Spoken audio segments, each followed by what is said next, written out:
Good morning, students. Welcome you all once again in the second lecture of Ind AS 115 Revenue from Contract with the Customer. Friends, today we are going to discuss the next step of this Ind AS 115. Before moving into the next step, let's quickly recap the day one, right, in the 5 minutes. Friends, in the last class, we understood which standard covers revenue in different scenarios, right?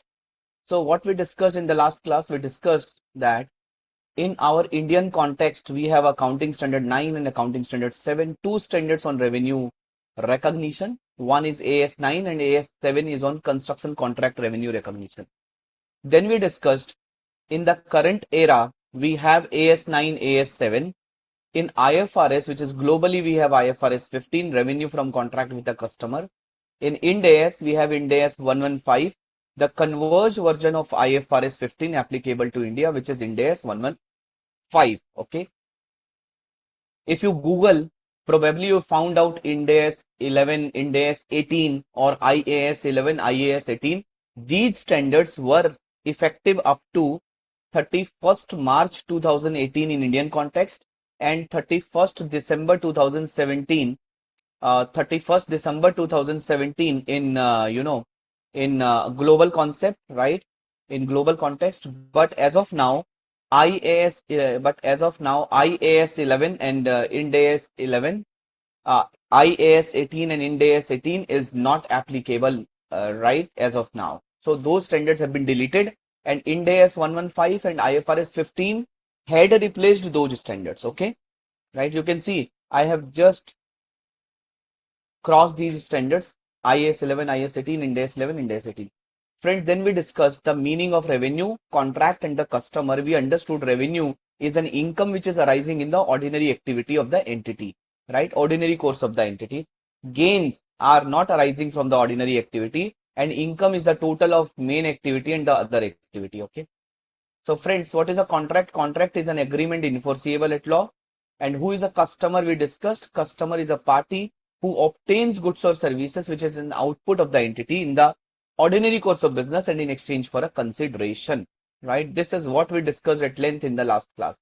Then we discussed an example of an entity which is selling and which is into the business of selling cars, right?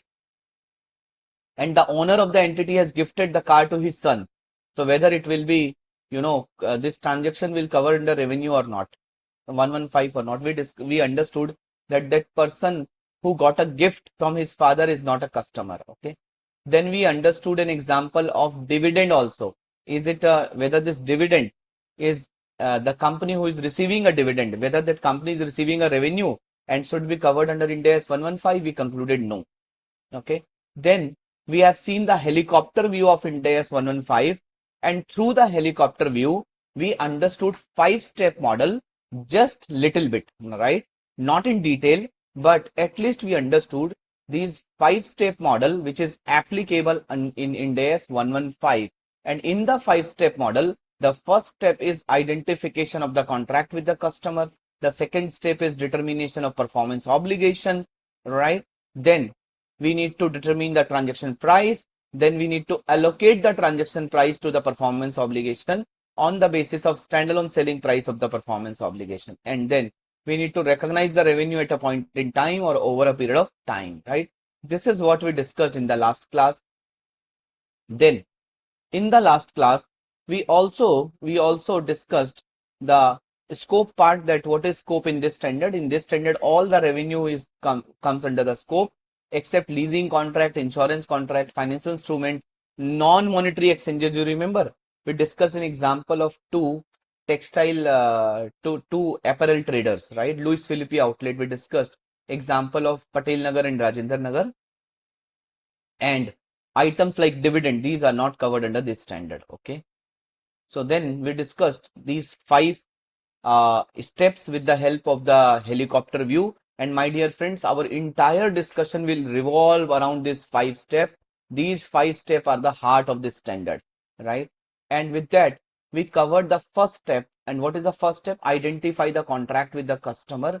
So we understood in this standard, we understood what is meant by contract. A contract is an agreement which is enforceable at law. When I say enforceable at law, means the enforceability of the rights and obligation by the parties. Enforceability of the rights and obligation between the parties. A contract can be written, a contract can be, it can be implied, it can be express, it can be oral, it can be written, right? So if both the parties can cancel the contract without any penalty, okay, then it is not considered as a contract, right? It cannot considered as a contract. Okay, so because if somebody who wish to contract that agree if somebody who wish to cancel the agreement and he is not supposed to pay any penalty, it means there is no enforceability of the rights and obligation. Somebody cannot force him, please comply with this, otherwise you have to pay me such and such amount, or whatever amount you have paid me I will forfeit it. Okay, so we understood about the contract, we discussed contract units, we discussed contract term. Okay, and my dear friends, for satisfying the first step, the standard has given some guidance. For example, the parties should have a contract exist when the parties have approved the contract and are committed to perform. Okay, so the contract has to be approved. It should not be in an unapproved stage. Each party's rights are identifiable. Each party's rights should be identifiable. Each party's payment terms should be identifiable. Contracts should have commercial substance, and it is probable that the entity will collect the consideration if it is entitled to in exchange for the transfer of goods or services to the customer. And it is probable that the entity will collect the consideration, right? The collection of consideration must be probable. And we took an example of you have purchased goods from your friend, right? And your friend knows that while your friend has billed you 2000 rupees, okay, he has invoiced you 2000 rupees, but your friend knows that you will always pay after 10 to 20% of discount. After 10 to 20%, you pay after deducting 10%, 20%, considering as a friendly discount. Okay, so he knows that while he has billed you 2000 rupees, but you are not going to pay him more than 1600 rupees. So how much revenue he will recognize when he has billed you? How much revenue he has to recognize? Question number one. How much consideration is collection? How much consideration is considered as a probable? कितना consideration probable लग रहा है? 2000 rupees or 1600 rupees?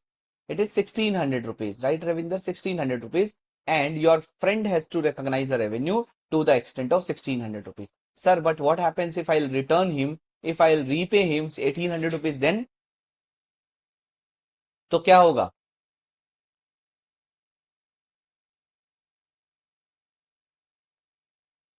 If I'll repay him 1800 rupees, then what happen? Then what will happen? In that case, additional revenue of 200 rupees has to be recognized when the additional consideration becomes probable. When the additional consideration becomes probable. Sir, I have sold goods. I have sold goods on, let's say, I have sold goods on 25th March 2026. Okay, for 2000 rupees. At that point of time, I was expecting that I'll receive 1600 rupees. But after 3 months, he came and he paid me only 1500 rupees. And since he is my good friend, so I just kept 1500 rupees in my pocket. Now what accounting entry I need to pass? What accounting entry I need to pass? Should I reverse 100 rupees revenue? Should I recognize 100 rupees bad debt? What should I do?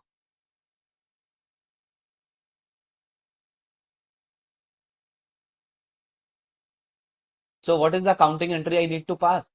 I have already recognized a revenue of 1600. So I made an entry when I made a sale. I made an entry that debtors account debit 1600 rupees to revenue 1600 rupees. After 3 months, when the year changed, right?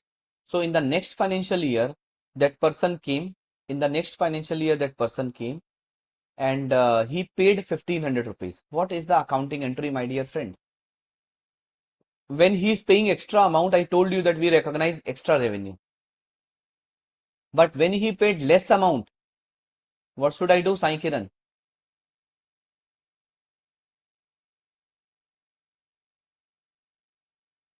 Saminathan is saying bad debt of 100 rupees. Ravinder is saying no bad debt. What about you guys?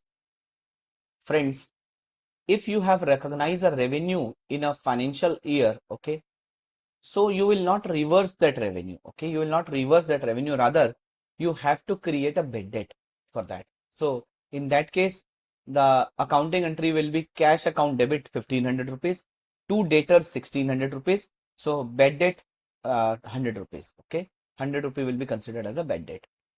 Okay, clear? Yes, very good. So we discussed these examples of New Way Limited from ICAI study material. Then we discussed the example of contract term. We discussed the example of contract units, right? We did all these examples. Then we discussed when two or more contracts can be combined, or when two or more contract will be considered as a single contract. Then we discussed if the contracts entered into at or near the same time with the same customer or the related party of the customer, it will be considered as a single contract, means combination of contract. It will be considered as a, all these contracts are the same contract and those contracts needs to be combined, okay. So if the contract is happening, with the same parties at the same time, right, if the contract is happening with the same parties at the same time, then you need to ask some condition before combining these two or more contract. You need to ask some condition. What are the condition? So the first thing is whether two or more contracts are happening with the same parties, okay, and at or nearly the same time. If your answer is no, then all those contracts are separate contract. But if answer is yes, then you have to ask three more questions. The first question is whether all these contracts are negotiated as a single commercial package, right? For example, Saminathan came to me day before yesterday for FR classes. Today he came to me for audit classes. And how he is negotiating? He is not negotiating individually. He is saying, sir, what is the package price? Right? So I told 10,000 rupees for FR and 5,000 rupees for audit. He told, no, sir. What is the package price? Sir, I am taking both the classes. So you have to give me the package price. I told the package price is, let's say 13,000 rupees.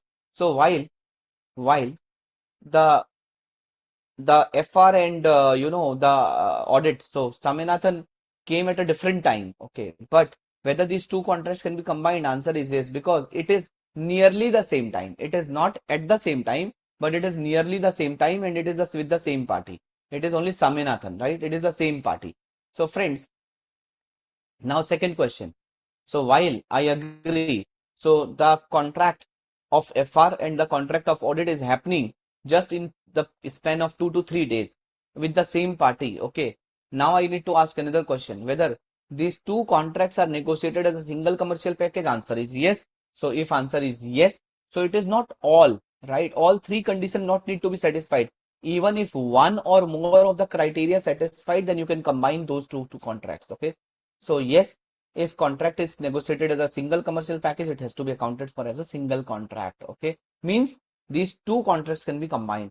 Second, consideration in one contract depends on the other contract. If consideration in one contract depends on the other contract, then again these two different contract has to be combined and considered as a single contract. Goods or services are single performance obligation. So whether these goods and services are distinct performance obligation or a single performance obligation. For example, if there is a contract of kind of construction services, okay. So if there is a contract of construction services, so in that case it may be considered as a single performance obligation. But if there is a contract of supply of distinct goods, when I say distinct goods, means similar goods but different goods.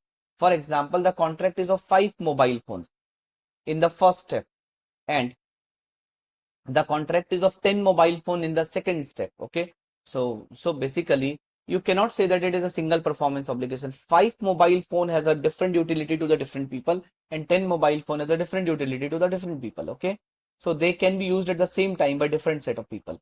So whether goods or services are single performance obligation, if answer is yes, two or more contract can be combined. If it is no, then of course you will not combine the contract and treat it as a single contract, okay.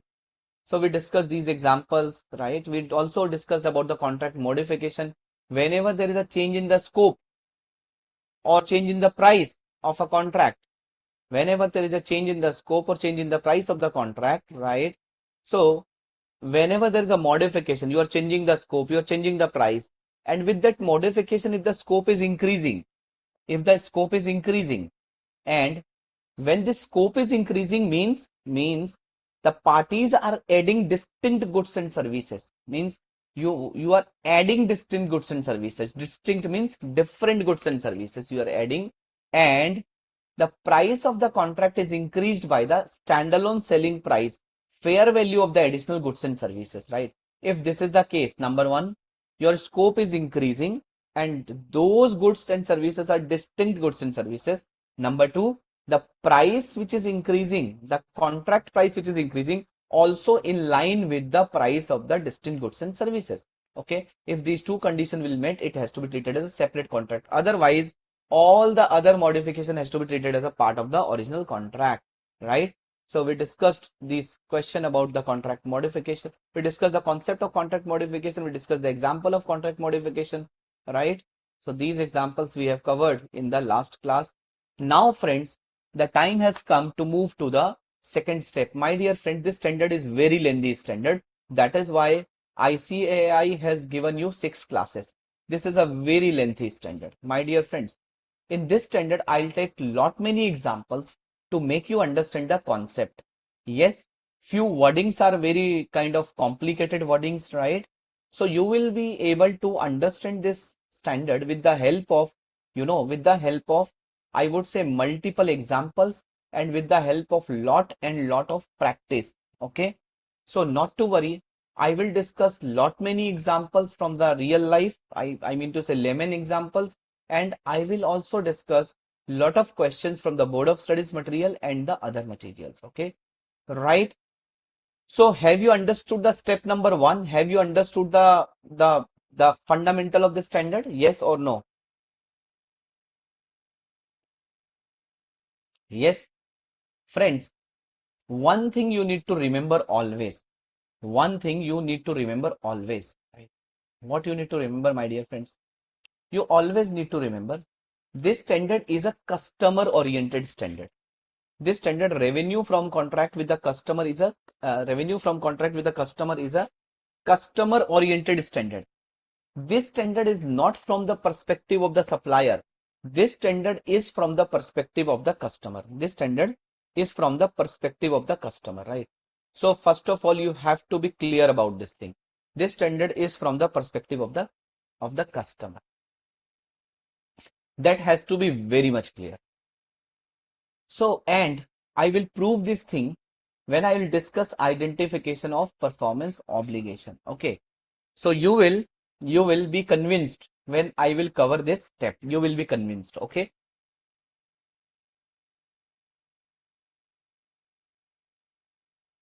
Am I audible? Yes. Okay. Now, friends, what is meant by performance obligation?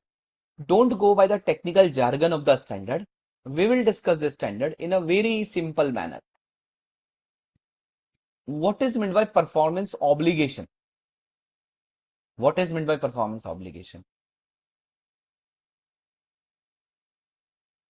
Performance obligation means a promise. Performance obligation means a promise in the contract. Performance obligation means a promise in the contract, means a promised goods or services which needs to be transferred to the customer. A performance obligation is a promise to transfer to a customer. It is a promise to transfer to a customer. Which kind of promise? Which kind of promise? For example, in the last class, we discussed an example of air condition. And we also said that in addition to the air condition unit, the entity is also transferring the stabilizer, installation service, and maintenance service. The entity is transferring these four things. The entity is transferring these four things. Okay. As a performance obligation. As a performance obligation. Okay. So friends, if I talk about these aspects, so the entity is charging 50,000 rupees to a customer, and what customer is getting in return? Customer is getting in return a air condition unit. Okay. Customer is getting a stabilizer, customer is getting an installation service, and customer is getting a free maintenance service. Friends, what is the promises which the entity is making while taking 50,000 rupees with the customer? कितने promise entity कर रही है? How many promises are there?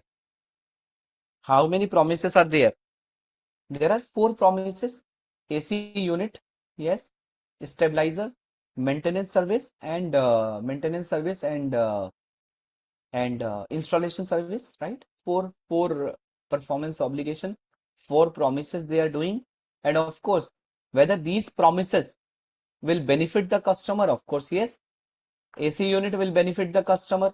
Installation service will benefit the customer. Without installation, customer will not be able to use that air condition. And if this entity would not have provided the installation service, the customer would have get this installation service, and customer would have paid additional money, right?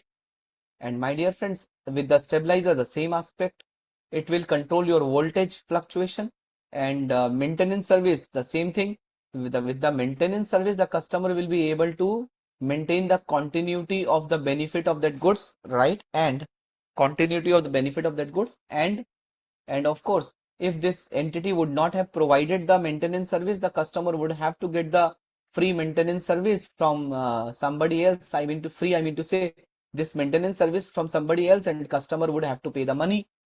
So one thing is very clear: a performance obligation is a promise to transfer to a customer either a distinct goods or service. Either a distinct goods or service. What is meant by distinct goods or service? Means a different goods or service. The goods and service which is having a different utility. A distinct goods or service. Distinct means different. Distinct means different. Different means separate. Okay. So for example, you bought iPhone 17. You bought iPhone 17. You means Ravinder. And Saminathan and Rohan also bought iPhone 17. The same model, the same make, model, same price, everything is same. Saminathan, Rohan and Ravinder, these three person purchased 3 iPhone 17, same make and model, same configuration, same color, same brand, same year, everything is same. Tell me whether these goods are same or not. Whether these goods are same or not. Tell me. Number 2, whether these goods are distinct or not. Whether these goods are distinct or not. Tell me. Distinct है या नहीं है? Whether these goods are distinct or not. Tell me. So example. Let me cover this example here. Okay. Or should I take this example here? Let me take.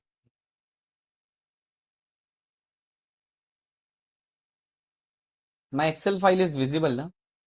Saminathan, Rohan and Ravinder purchased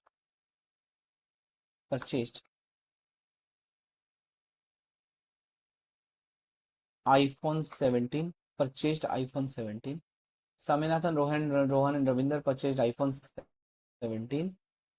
Purchased iPhone 17 for rupees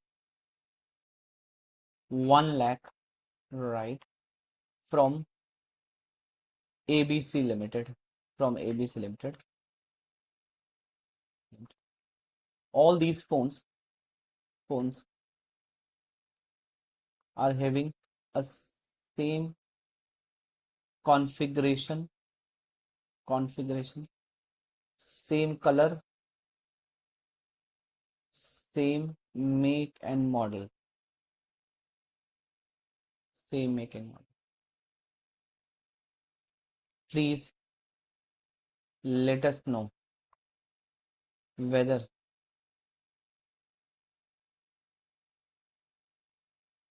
these 3 iPhones are same, right? Also, let us know whether whether these three iPhones are distinct. Tell me the answer. Tell me the answer.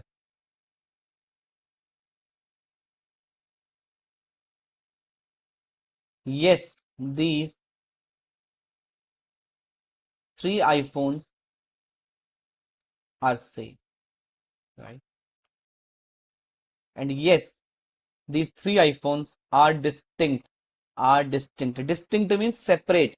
Are distinct. Distinct means separate, which is having a separate utility. Which is having a separate utility. Okay. If Saminathan is using his iPhone, it does not mean Ravinder and Rohan cannot use their iPhone. Right? Clear? Clear? Yes or no? Have you understood the meaning of distinct, Sai Kiran? We will talk more, but as of now, have you understood the meaning of the word distinct? Yeah. So these iPhones are same, but these three iPhones are distinct. Distinct means different. Different I mean different I does not mean कि दिखने में अलग हैं. Different means अलग अलग हैं, अलग अलग हैं, right? Means you can use separately. These are the separate. These has a different utility to the different person. For example, if you give this iPhone to a small kid of 3 years old, tell me what he will use in that iPhone. What is his usage in that iPhone? If you will give that iPhone to that small kid, what is the usage of that iPhone? Yes, he has to play a game or he has to play YouTube. He has to play YouTube with that. But if you give that iPhone to a CFO, what is the utility for him? He will use WhatsApp, he will use his Outlook, using for mailing purposes, okay, right? Using for calling purposes.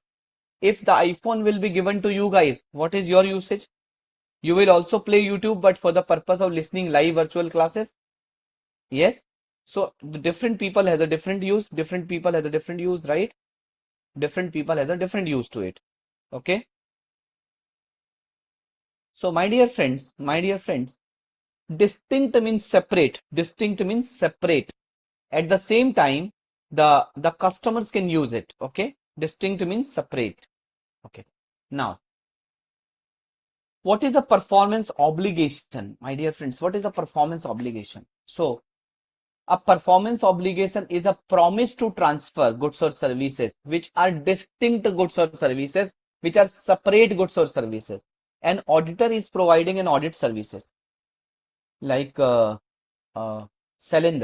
Sailendra is a chartered accountant. He is an auditor. He has been appointed as an auditor of a company. He has been appointed. He has been appointed as an. He has been appointed as an auditor of a company. He has been appointed as an auditor of a company. Okay. So Sailendra. So now, since he has been appointed as an auditor of a company, so he provided the audit services for the financial year 24-25. Right? He audited, and he issues an audit report, and he authorizes, he approves the financial statement of 24-25. And Sailendra, being an auditor, the service he is providing. So is it a goods he is providing, or he is providing service? He is providing a service, right? He is providing an audit service for the financial year 24-25. Now, since he is appointed as an auditor for 5 years, he now in this year 25-26, he has also audited the books of accounts of the same company. He has also audited the books of accounts of the same company. Now tell me, the audit service of 24-25 and the audit service of 25-26, whether these two services are distinct services or are not a distinct services. Whether the audit service he provided in 24-25 and he provided in 25-26, the same person, the same person, the same kind of audit service, the same company, whether the audit service which Sailendra is providing, because Sailendra is an entity, he has to recognize revenue, he has to identify the performance obligation. So my question is it a distinct service or not a distinct service? Yes, it is a distinct service. It is a separate service, separate year. It is a distinct service. Okay. So the services provided in 24-25, the customer got the audited accounts for 24-25. The services provided in 25-26, the customer got the audited accounts of 25-26. So the customer is getting a separate benefit. The customer is getting a distinct benefit. The customer is getting a separate benefit. The customer is getting a separate benefit. Okay. The customer is getting a separate benefit. The customer is getting a separate benefit. Okay. Yes. Performance obligation. Performance obligation is a distinct goods or service. Performance obligation is a distinct goods or service or a series of distinct goods or service which is substantially same and have the same pattern of transfer. So performance obligation could be a distinct goods or service or a series of distinct goods or service which is substantially same and have same pattern of transfer. Have you heard about group 4 securities G4S? Have you heard about G4S, group 4 securities? Have you heard about group 4 security G4S? Yes or no? Yes. You heard about group 4 securities? Okay. What is the business of group 4 securities? What is the business of group 4 securities? G4S, group 4 securities. G4S, group 4 securities is in the business of providing security services. Security services. Okay, Shailendra has done the audit of group 4 securities. Great. So group 4 securities in the business of providing security services, and they have provided security guard for 12 months to a company. Okay. So what is the performance obligation of G4S? What is the performance obligation of G4S, and whether they are providing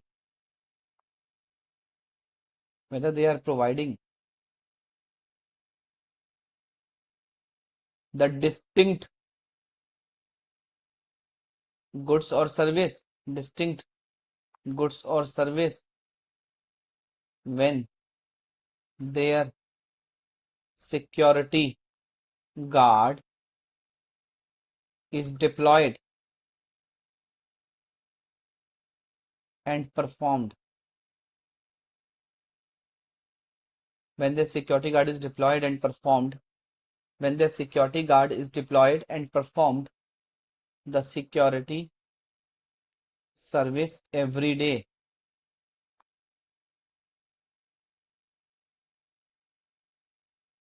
Tell me, have you understood the question or you haven't understood the question? Have you understood the question or not? Can I have a confirmation from each one of you? Guys, while these are the live virtual classes, but do you find these classes as, where the participant questions are not asked, where the faculty is not giving lot of example? Yeah? Are you finding these classes useful or not useful?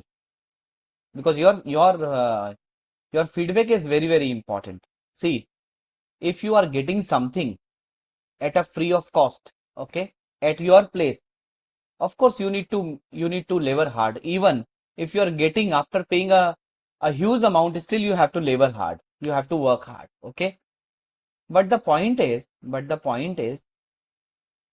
these kind of examples will always make your fundamental clear. Okay, make your fundamental clear.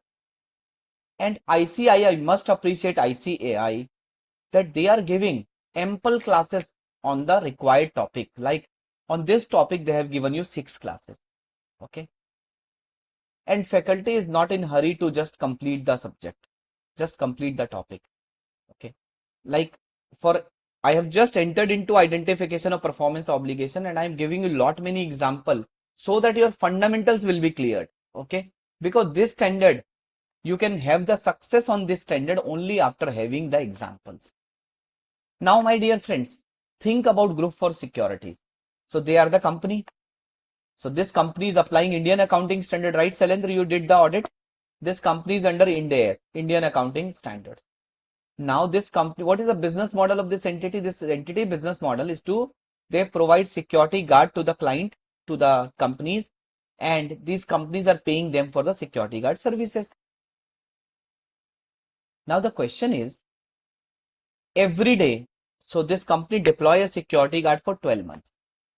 Every day security guard was standing outside the gate of the company, and security guard was ensuring that no theft has to take place, no theft, no robbery, no trespasser has to be entered, right?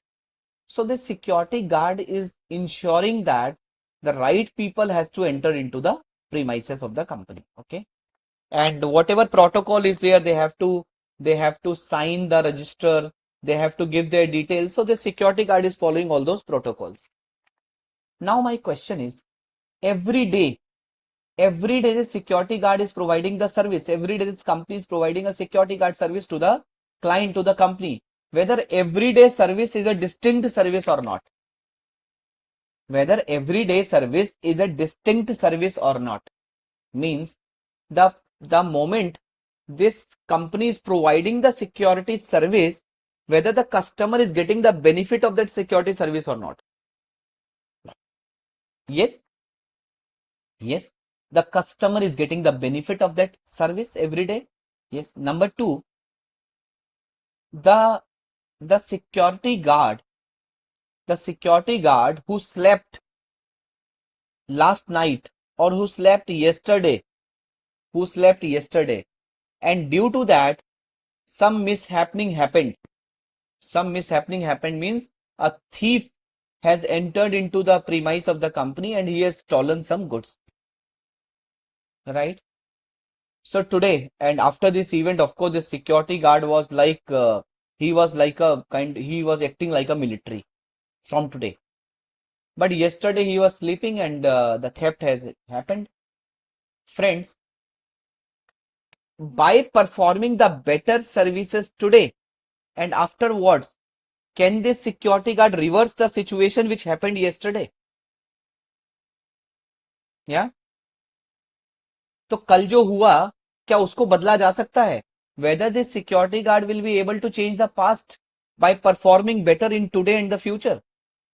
Whether this security guard can change the past by performing better in present and the future? Answer is no. Sir इसका क्या मतलब है? Sir इसका मतलब क्या है? इसका मतलब whether the services which was performed in the past, whether the services which was performed in the past, right? Whether the services which was performed in the past, the services which was performed in the past was a distinct service or not. Means everyday service which this entity is providing, whether the customer is simultaneously able to get the benefit, that is number one. Number two, whether that service every day the security guard is providing a service, so whether this has a separate utility, separate benefit. Answer is yes, it has a separate utility and separate benefit. So yes, my dear friends, yes, every day the service provided by this company is a distinct service, and this is a series of distinct service, right? And my dear friends, the company has to recognize revenue. Upon satisfaction of the performance obligation. Company को revenue कब recognise करना है? Upon satisfaction of the performance obligation. Sir, so whether group 4 security is recognizing revenue every day? Shailendra, since you did the audit of Group 4 securities, let me know whether this Group 4 security is recognizing the revenue every day. Whether G4S is recognizing the revenue every day. Yes or no? क्या वो रोज revenue recognise करती है साल में 30 दिन? Manish is saying no. I agree with Manish. I agree with Manish, and Saminathan is also saying no, sir, on monthly basis or agreed basis. Ravinder is also saying no. You all are the same. You all are on the same page, and you have made it right. And Saminathan, you are absolutely correct. Yes. So they recognize revenue because it's a series of distinct goods and services. It's a series of distinct goods and services. So they recognize revenue. They recognize revenue on a monthly basis or on a fortnightly basis as per the agreed terms. Okay. When they bill, they recognize the revenue. Okay. Now, third example. Do you read newspaper? Do you read newspaper? आप लोग newspaper पढ़ते हो? Yes, you read newspaper. Okay. So you entered into a contract with the newspaper agency, and that newspaper hooker came in the early morning to your flat and threw the newspaper into your balcony, or he put the newspaper outside your door. वो आपको जगाता है या आपके दरवाजे पे newspaper छोड़ के चला जाता है? And I am talking very real life scenarios. He put the newspaper outside your door, or he throw the newspaper into your balcony. Have you seen that? The person riding the bicycle, he has lot of newspaper, and in every house he is throwing the newspaper in the first floor, second floor, and he is a sharp shooter. His aim is, he is just like a sharp shooter. Shoo. Okay. So he'll throw the newspaper at the exact place every day, right, Saminathan? Now tell me, you you are you are getting a Times of India newspaper every day. So the newspaper agency is delivering you the newspaper every day. Saminathan, this newspaper which you as a customer is receiving and the newspaper agency or company is selling, whether it's a distinct goods or services, or is it only a single performance obligation? So you asked for a 1 month newspaper subscription. Whether this newspaper subscription is a single performance obligation or it is a distinct performance obligation, because you are getting newspaper every day.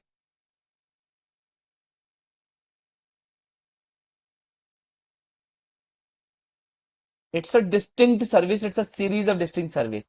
Now, Shailendra, tell me, when you see the newspaper in the early morning, right? And with the excitement when you read the news of that newspaper, news from that newspaper, for example, today you read the news in the newspaper, whether you read the same news in the evening also with the same excitement, whether tomorrow you will also read the same news. I mean to say, whether tomorrow you will also pick up the past newspapers and will read the news again tomorrow. Answer is no. So the newspaper which was newspaper in the morning, in the evening it become a scrap. Yes or no? How many of you agree to disagree with me? जो newspaper सुबह newspaper था वो शाम को क्या बन जाएगा? रद्दी. वो शाम को बन जाएगा रद्दी. Scrap. Okay. So the newspaper for which you are paying 5 rupee per day, right? It will become a 5 rupee per kg material in the evening, right? 5 rupee per kg material. So the point is, means whenever this newspaper agency is delivering you newspaper on a daily basis, you are getting, as a customer, you are getting a benefit on a daily basis. Benefit in terms of reading the newspaper, satisfying your knowledge soul, right? Increasing your knowledge.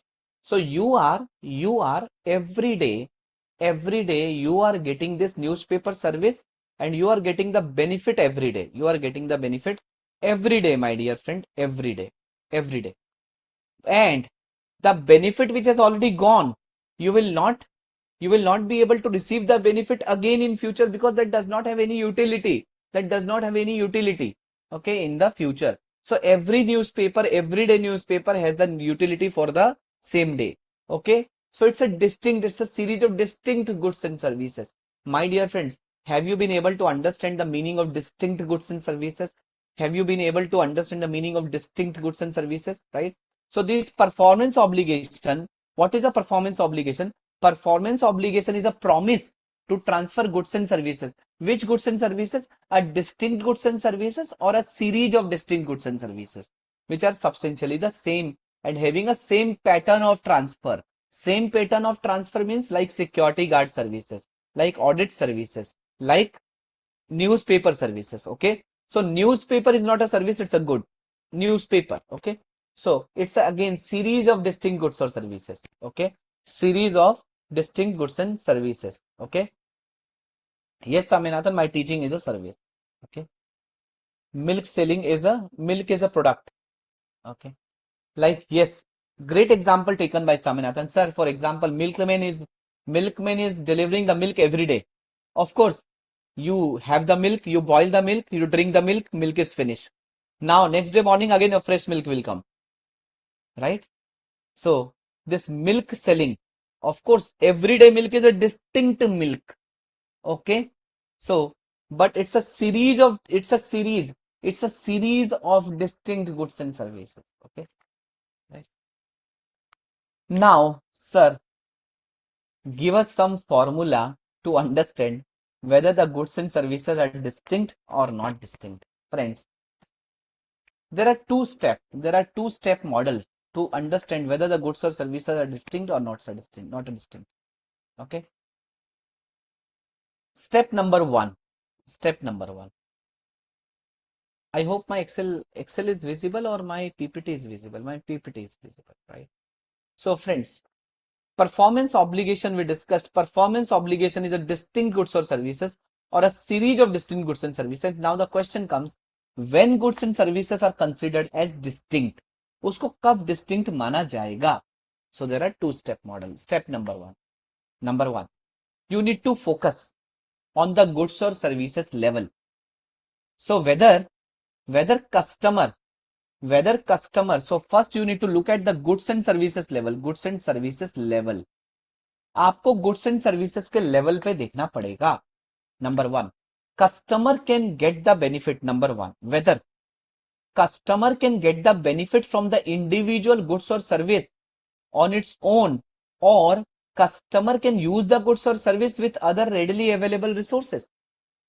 Whether customer can benefit from the individual goods or service on its own, if the customer can get the benefit from the individual goods or service at its own, okay, or customer can get the benefit of the goods and service, customer can use the goods and service with the other readily available resources, then it will be considered as a distinct. Then it will be considered as distinct, okay, distinct. Now friends, let me give you an example, okay. Example of refrigerator. Have you been to Tata Croma? Have you visited Tata Croma or Reliance Digital or Vijay Sales? भाई हाँ या ना तो बताओ.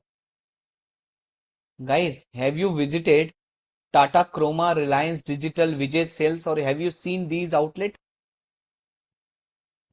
Yes or no? Yes. Sri Raman, have you visited ever Tata Croma, Vijay Sales, Reliance Digital? Yes, of course. You guys have visited. You went to buy a refrigerator. You went to buy a refrigerator in Tata Croma or Reliance Digital.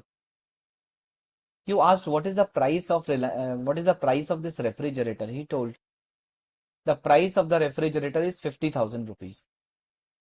And you told, can you deliver this refrigerator to my home? The Tata Croma or Reliance Digital said, yes sir, we can deliver, but there is a delivery charges to it and we will charge 500 rupees. Okay, we will charge 500. You negotiated with them and they agree to deliver, because you know what happened normally. So normally they have a tie-up with these rickshaw pullers or the tempo drivers. Okay, they have the tie-ups. Guys, ये सब आप visualize कर पा रहे हो नहीं कर पा रहे हो? This standard is all about visualization. This standard is all about visualization, right? And you know, the best memory is not the best memory is not the brain memory. The best memory is the muscle memory.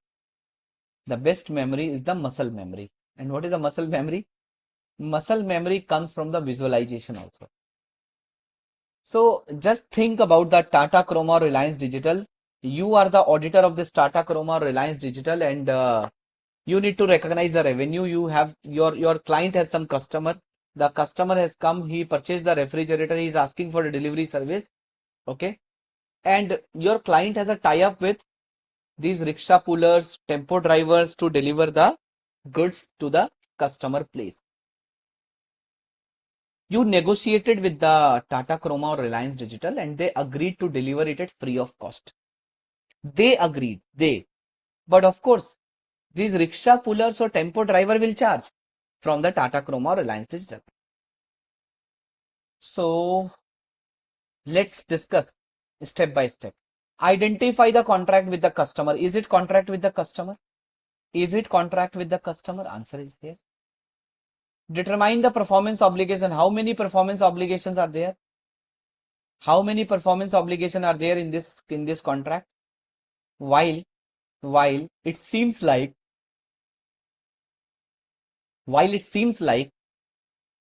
delivery of sale of refrigerator and delivery of refrigerator.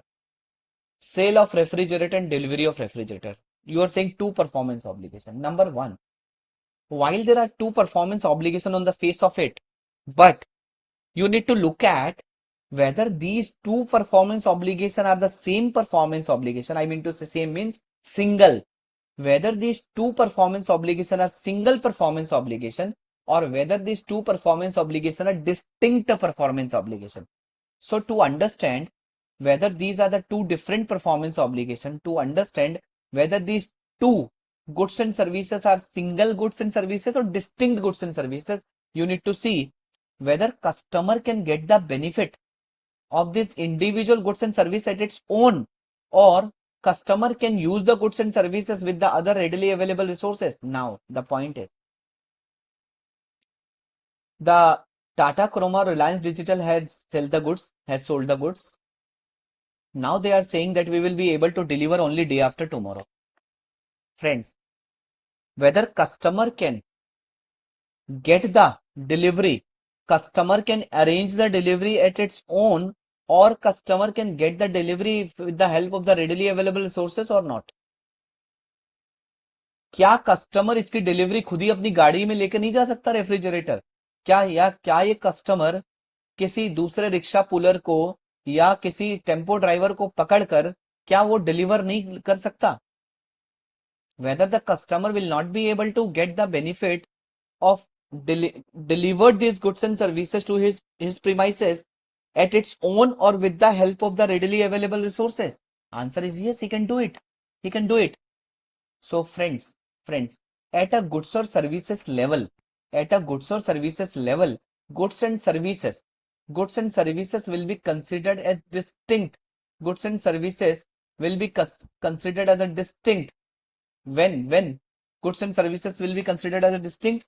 So goods and services will be considered as distinct when goods and services are considered as distinct at goods and services level, when customer can get the benefit of the goods and services at their own or with the help of readily available resources. With the help of readily available resources. Yes, customer can get this delivery at its own or with the help of readily available resources. So in this case, Reliance Digital dealer sells a refrigerator. It also provides delivery service on the request of the customer. The customer may arrange delivery at their own as well. In this case, determine performance obligation. Identify whether the sale of refrigerator the sale of refrigerator and delivery are distinct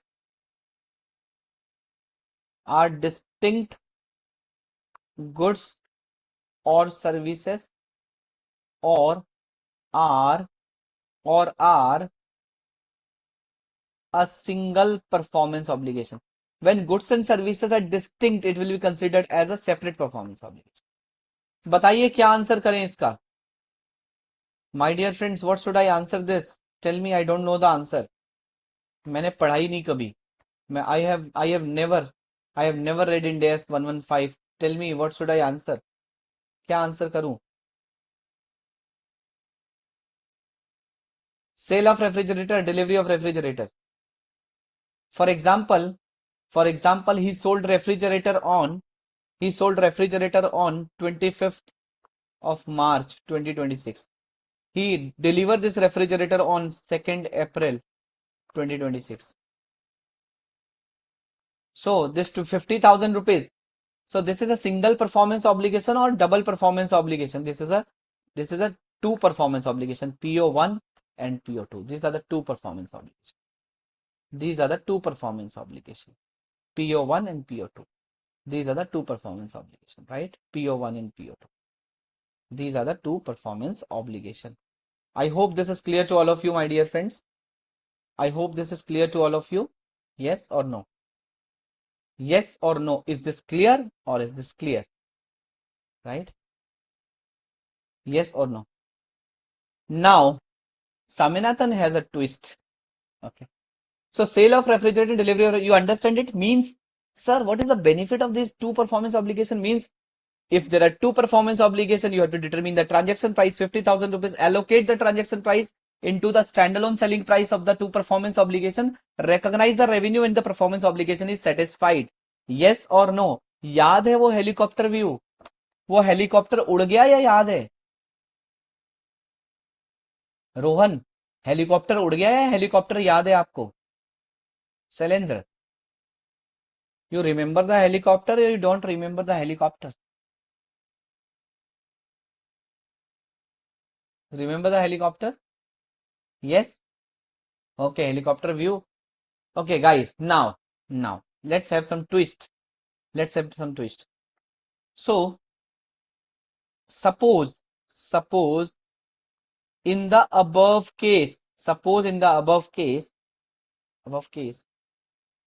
this refrigerator delivery, this refrigerator delivery requires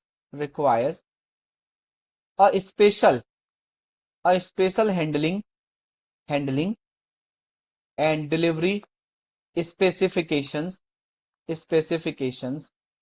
which can be handled by the company only, and customer cannot arrange the delivery at its own or alternate readily available resources. Okay.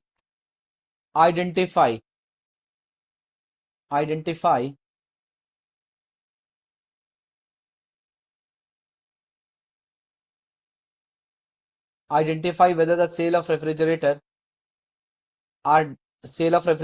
and delivery are distinct goods or services or are single performance obligation,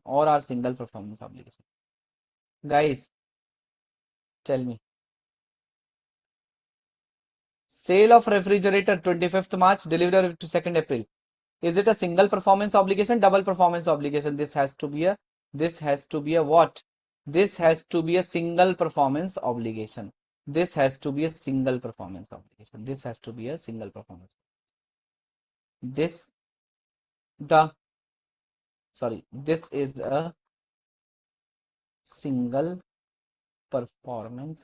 obligation and Reliance Digital will recognize revenue when the delivery will happen. Okay, happen. So when the revenue will be recognized, when the performance obligation will be satisfied, right? In this case, performance obligation will deem to be satisfied upon delivery, right? In this case, Reliance Digital will recognize the revenue from sale of refrigerator on 25th March and delivery on 2nd April. Okay, 2nd April. I hope with this it is very much clear. Yes or no? So friends, as I told you, when goods and services are considered as distinct, at goods and services, number one, you need to look at the goods and services level. When I say you need to look at the goods and services level, I mean to say you need to see whether the customer is able to get the benefit, whether the customer is able to get the benefit, whether the customer is able to get the benefit, right? Whether the customer is able to get the benefit, whether the customer is able to get the benefit, right? At their own or with the help of the readily available resources, right? With this example, I hope it is very much clear. Okay. Now another example. Let's talk about Amazon. Okay. You ordered the refrigerator from Amazon. Okay. Now tell me, when Amazon will recognize the revenue, upon delivery or upon sale. So you went to the website, you order a refrigerator, Samsung 300-liter refrigerator. You paid 40,000 rupees. You punch an order with the Amazon, and now Amazon will deliver this refrigerator from any warehouse pan India. Now Amazon has to sell the refrigerator and Amazon has to deliver the refrigerator. Tell me, when Amazon performance obligation will be satisfied? Upon sale of refrigerator or upon delivery of refrigerator? Amazon का performance obligation कब satisfy माना जाएगा? Upon delivery और upon cell?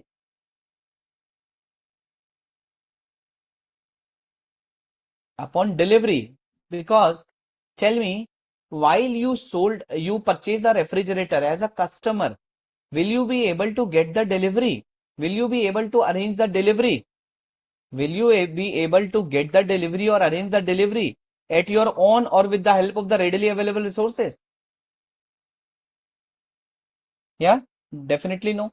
And I can tell you, so you don't know from where your product is coming. I am living in Delhi NCR. I am living in Gurgaon. And I bought this pen from Amazon, right? So I am living in Delhi NCR. I bought this pen on Amazon, and you won't believe the delivery of this pen came from Mumbai. Right? And might be the vendor or the supplier who has delivered the goods, who has delivered the goods from Mumbai. So might be he purchased these goods from Delhi. Might be. Okay. So the point is in this e-commerce platform, the customer will not be able to arrange the delivery at its own. So my dear friends, that is why it will be considered as a single performance obligation. It means it will be considered as single performance obligation. It means the revenue, Amazon or these e-commerce platform will recognize the revenue when the performance obligation will be satisfied.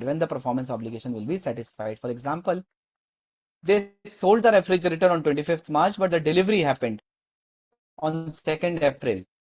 So it will be considered as a single performance obligation, right? Because the customer cannot avail the benefit at its own, or customer cannot avail the, or cannot arrange the delivery from the alternative sources, or they cannot avail the delivery from the alternative sources, right? Is that clear? Is that clear?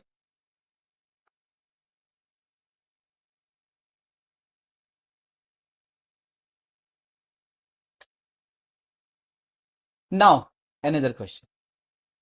So before moving to that, another example, let's complete this identification of performance obligation.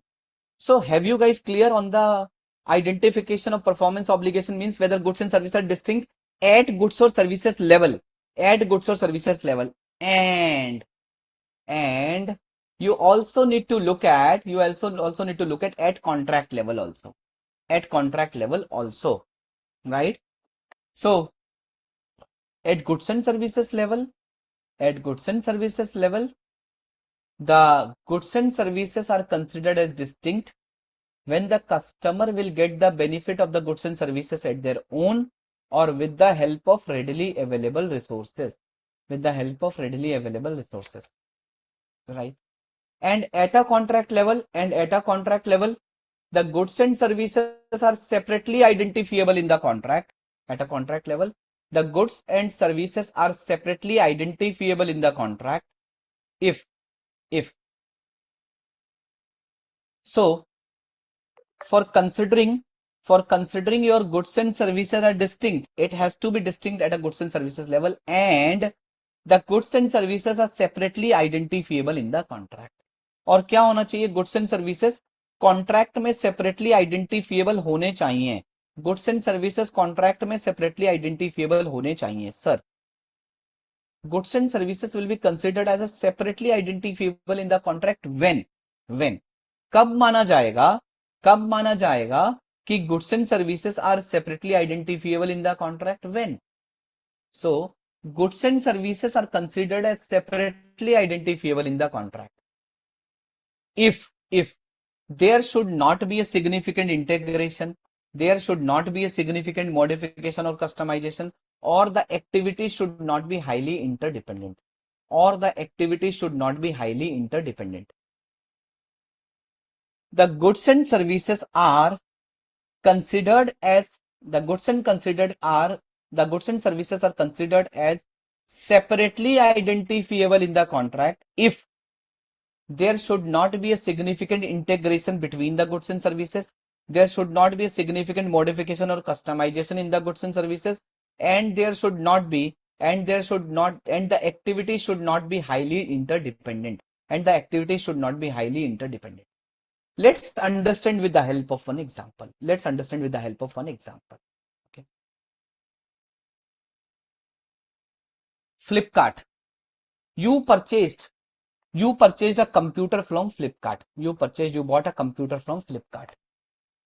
Now Flipkart asks you which computer you want to purchase, and you told, I want to purchase Lenovo computer, hard disk of it should be of 6 GB RAM, right? And it has to be 1 TB hard disk, an Intel chip. Okay, so you are giving some specification, and you are giving those specification, and accordingly Flipkart is showing you a computer which you purchased, and you paid a money for it, you paid a price for it. Now, since the way Flipkart operates, they have sold the parts of the computer. So they deliver the parts. They motherboard, chip, keypad, screen, body, right? Every mouse, touchpad, wires, whatever is there, circuit, whatever is there. So they, all those significant component or the parts, they are selling the significant component or parts of the computer. They are selling the significant component or parts of the computer. Okay. You have bought a computer, and they have delivered you the significant parts of the computer. So first they sold the parts, then they deliver the parts. Now the assembling comes into the picture. Now the assembling of the parts come into the picture. So Saminathan is living in Coimbatore, for example. He ordered this Lenovo computer. The vendor sitting in Delhi. So the vendor has sold, the Amazon or Flipkart has a tie-up. The vendor has sold those parts, and then delivery happens. And now the engineer will come from Lenovo, and engineer will assemble the computer as a computer. Now the question is, how many performance obligations are there? Is that 3 performance obligations for Flipkart? Assuming Flipkart has purchased these parts and Flipkart himself is selling these parts also. Whether these are 3 performance obligation, these are 1 performance obligation, right? Tell me, how many performance obligations are there? How many performance obligations are there? Tell me.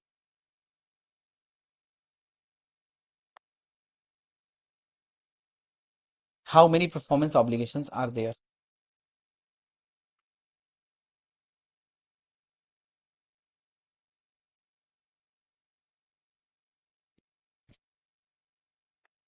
Manoj is saying 1 performance obligation. I agree with Manoj, but why? How many performance?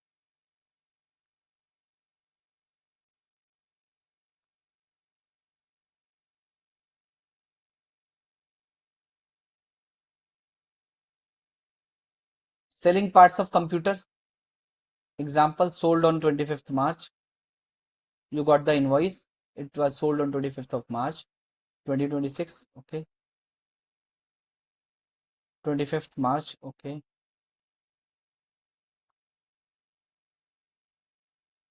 2nd April delivered. 5th April assembled.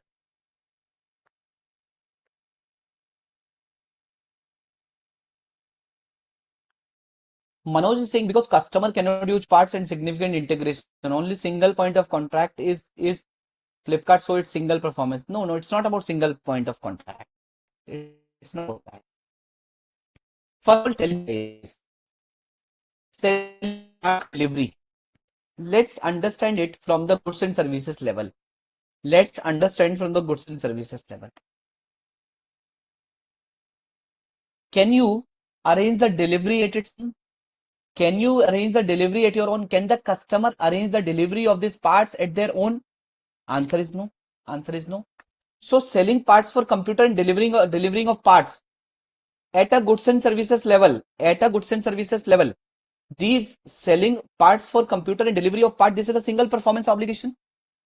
Why? Because the customer cannot arrange the delivery. It has to be delivered from the Flipkart only. Now the customer got the delivery of the parts. Now customer can call a technician or a computer mechanic, and customer can got the part assembled. Like my father-in-law, he can assemble the computer parts himself. He can assemble it. While he is not a computer engineer, but he can do that. Okay. So the point is, customer either can assemble at its own, or customer can get this assembling done with the help of the readily available technician. Yes or no? How many of you agree or disagree with me? You agree with me, Manoj? Guys, I have not concluded. Manoj, hold on. I am going one by one so that you will be able to understand this entire concept. So at goods and services level, the selling parts for computer and delivering, it is 1 performance obligation, and assembling of part is another performance obligation at goods and services level, assuming it can be assembled by the either customer at its own or by the help of the readily available resources, readily available technician in the market. But my dear friends, tell me one thing.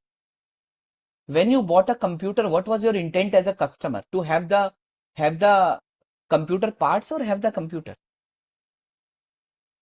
What was your intent? Your intent was to have the computer. Number one. Number two, tell me whether this assembling of computer parts to make it like a computer, is it something where A high degree of integration is required, high degree of customization modification is required, and whether these parts are highly interdependent or not. Yes, there is a significant integration in these parts. You have to integrate these parts to work like a computer. There is a significant modification. These parts are highly interdependent. So it means if the goods and services are, there is a high degree of integration which is required, high degree of interdependency is there, high degree of modification customization is there, then goods and services goods and services will not be considered as a separate goods and services. Then goods and services will not be considered as a separate goods and services, and at a contract level goods and services will not be considered as a distinct goods and services. At a contract level, goods and services will not be considered as distinct goods and services, and probably if you get this assembling done from outside, not your warranty will also not hold good. So at a goods and services level, there could be two performance obligations. For example, sale of refrigerator, sale of computer and delivery parts. Second could be assembling of parts. At a goods and services level, at a goods and services level, there could be two performance obligation. PO1 in this case, PO1 in this case, what is my PO1 in this case, my dear friends? My PO1 in this case is a selling parts for computer and delivering of parts, my PO1, right? What is my PO2? My PO2 will be assembling of parts. PO2 will be assembling of parts, okay? At a goods and services level, but at a contract level,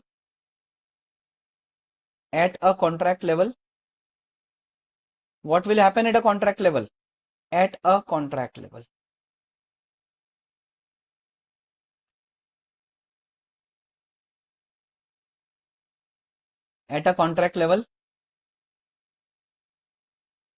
what will happen at a contract level? This entire arrangement is a single performance obligation.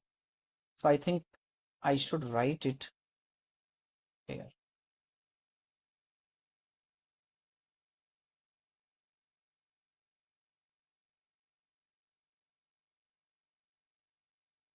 Okay.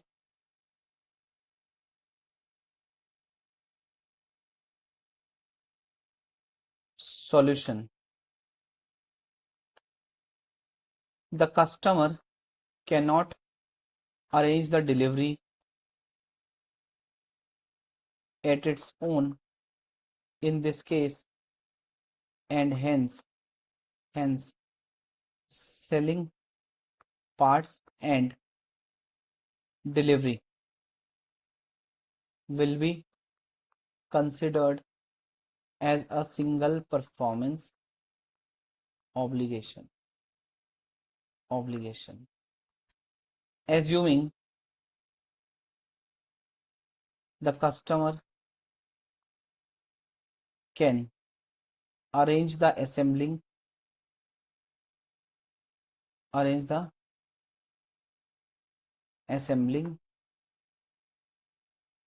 assuming the customer can arrange the assembling with the help of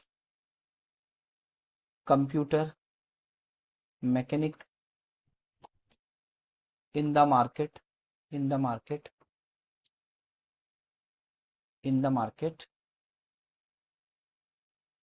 right? In the market, so he can use the computer by getting the assembling done. Okay, by getting the assembling done. But at a contract level, this assembling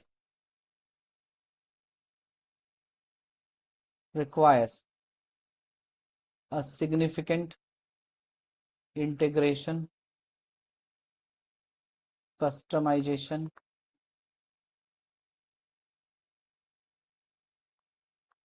or modification, and it is highly interdependent in the contract, and it is highly interdependent in the contract, and it is highly interdependent in the contract. Okay, okay. So the customer at a contract level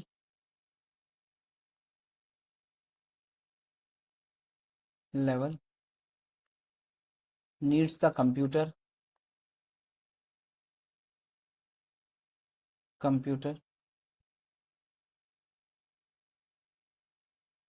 in the warranty condition,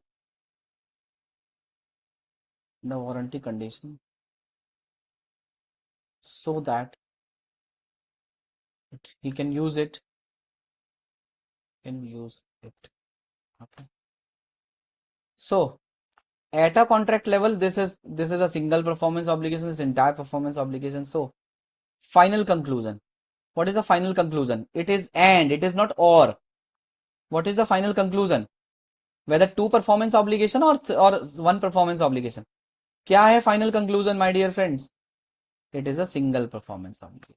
It is a single performance obligation, right? I hope it is clear to all of you. I hope it is clear to all of you, my dear friends. Yes or no?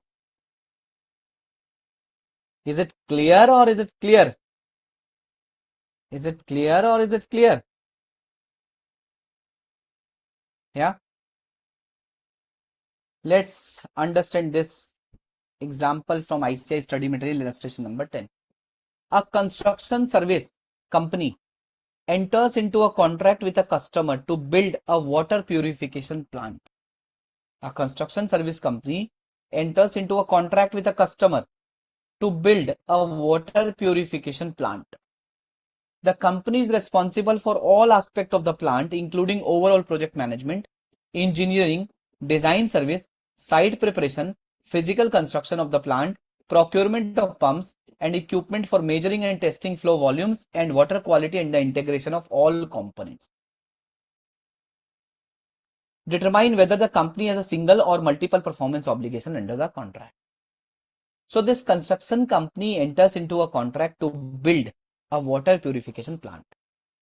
So this company got a contract for plant, for manufacturing of plant, for construction of a plant.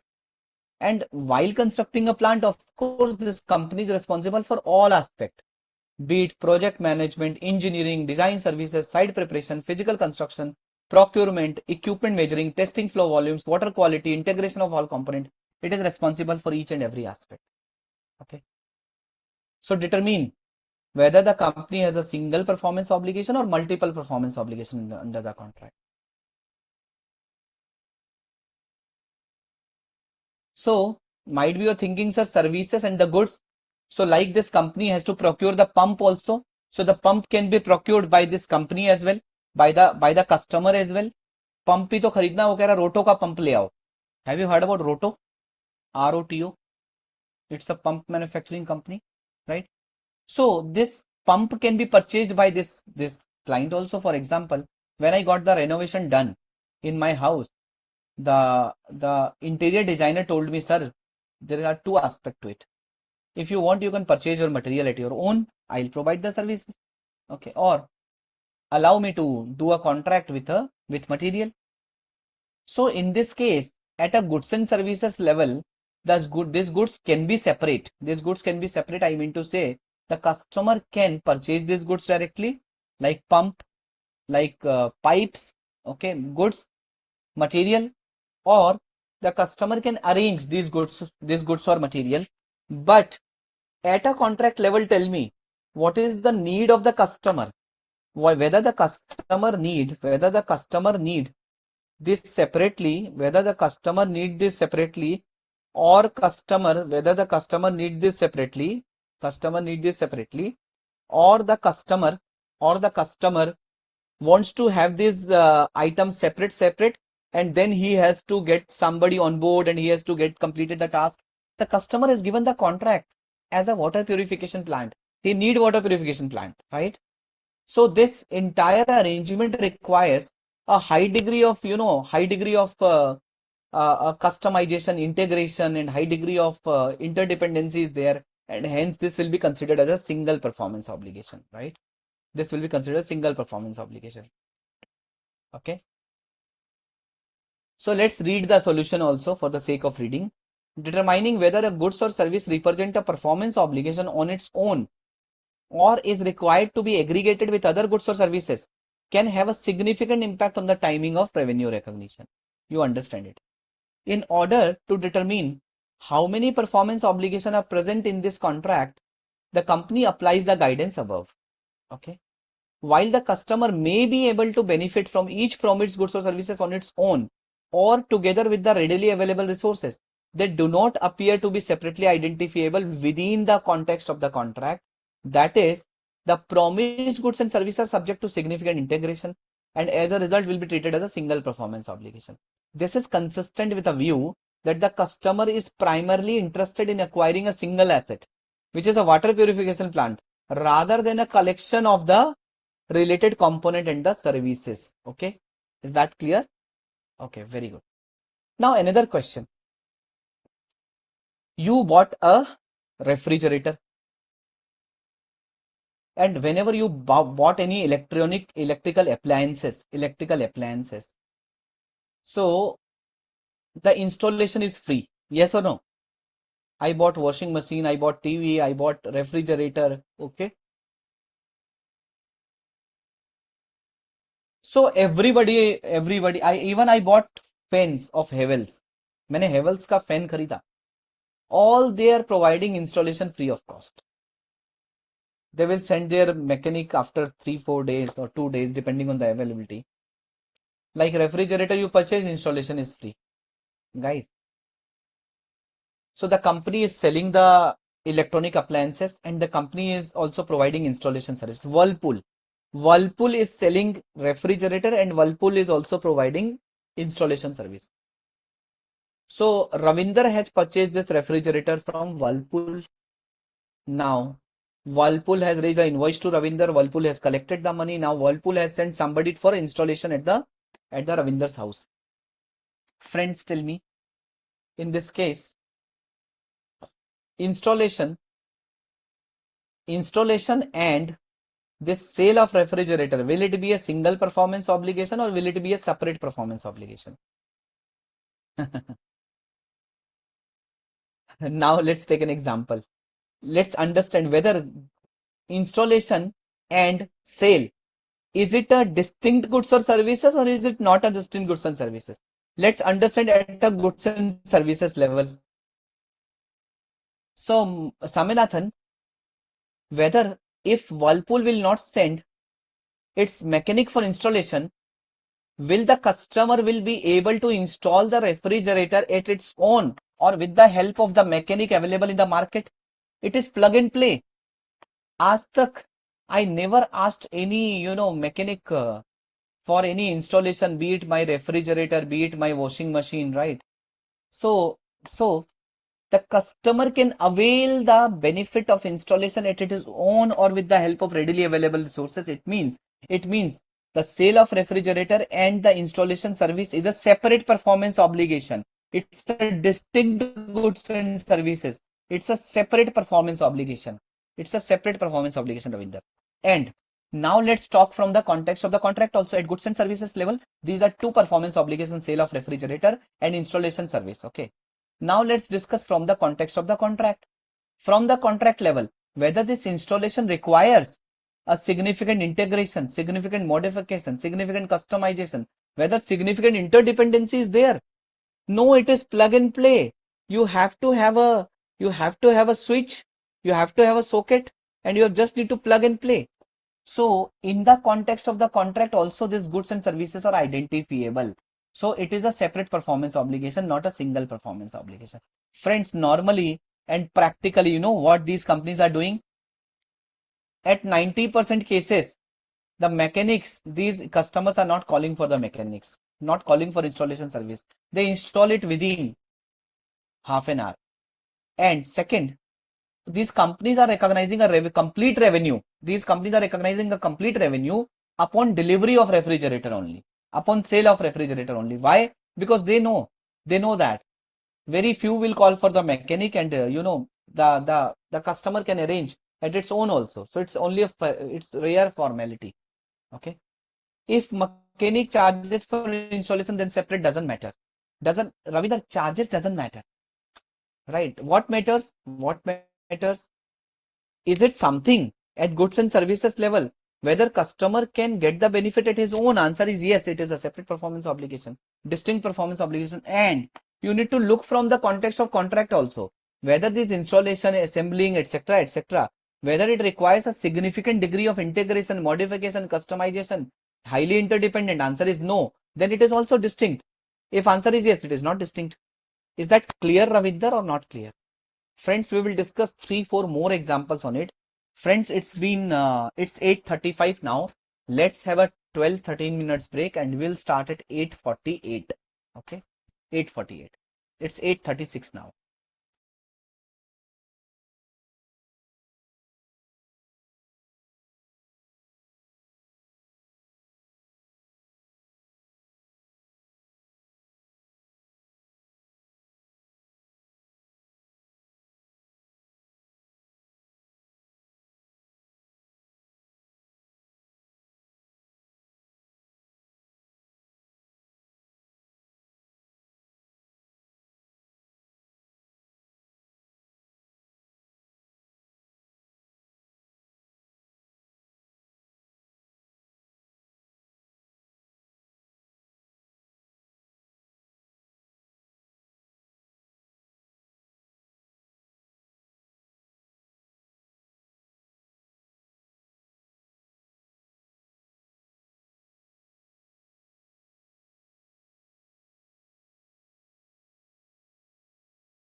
of now we understand what is meant by distinct, right? And when goods and services are considered as distinct, goods and services are considered as distinct when when it has to be distinct at goods and services level, and it has to be distinct at a contract level also. What is meant by goods and services distinct at a goods? What is meant by goods and services distinct at goods and services level? When the customer can get the benefit of those goods and services at their own or with the help of readily available resources. When goods and services will be considered as distinct at the contract level, when there is no significant integration, no modification, no significant customization, no highly interdependency of the goods and services, right? अभी तक किसी को कोई confusion? Anyone who is confused as of now? Like Ravinder, you told na that point of time that sir, it is a single performance obligation when I took the example of refrigerator and installation. These are the two performance obligation. Installation, Ravinder, fridge की क्या installation होती है? You are still, Ravinder, are you clear now or not clear? Okay, very good. Now you are clear. Okay, very good. No problem. Better to have a better to get clear at this point of time, right? Rather to clear in exam, right? अभी clear होना ज्यादा अच्छा है बजाय exam में clear करने के, right? Okay. So clear has two meaning. Clear has two meaning. Clear has two meaning. Two meaning means one is clarity and one is मैदान साफ. Okay. Yes, clear in mind. So now we'll do more question, not to worry. Example, software company is selling a Axis software to a client. Okay. It also provides installation service. So this is a software company. The name of the software, Axis software. They are selling Axis software to the client. It also provides installation service. Installation service is a normal service. And this can be done by any Tom, Dick, Harry software engineer. It can be done by any software engineer. The software company also sells goods on a model where client can take only software, only installation, or both from this company. So this company is a software provider company. This company is selling software. This company also provide installation service. Installation service is a very normal service. Installation service is very normal service, right? Installation service is a very normal service, right? And you know, this company is selling installation separately. The company is selling software separately. The company is also selling both. So now, how many performance obligations are there in this case? Since the software, this has been sold separately and the customer will be able to use the software by just deploying its own resources, I mean to say by getting some software engineer from the market and getting it installed, right? The customer will be able to use the software. Okay. So in this case, this software and this software and this installation service is a separate performance obligation. This is a separate performance obligation. So in this case, there are two performance obligations in this case, as both of the below conditions are satisfied. Goods and services are distinct individually, and goods and services are distinct in the context of the contract as well. Goods and services are distinct individually, and goods and services are distinct in the context of the contract as well, right? So sale of software is one performance obligation, installation service is another performance obligation. For example, if software was sold on 25th March, installation service is 5th April, then revenue is recognized on 25th March for sale of software, 5th April for the installation service. Okay. Right? Is that clear? Is that clear, my dear friends? Now, second example. Software company is selling a Axis software to a client, same. It also provides installation service. The installation service requires high degree of customization and it is done by the company only, as this needs high amount of knowledge about this software as well. The client always buy the product and installation from this company only. How many performance obligation are there in this case? How many performance obligation are there in this case? कितने performance obligation है इस case में? How many performance obligation are there in this case?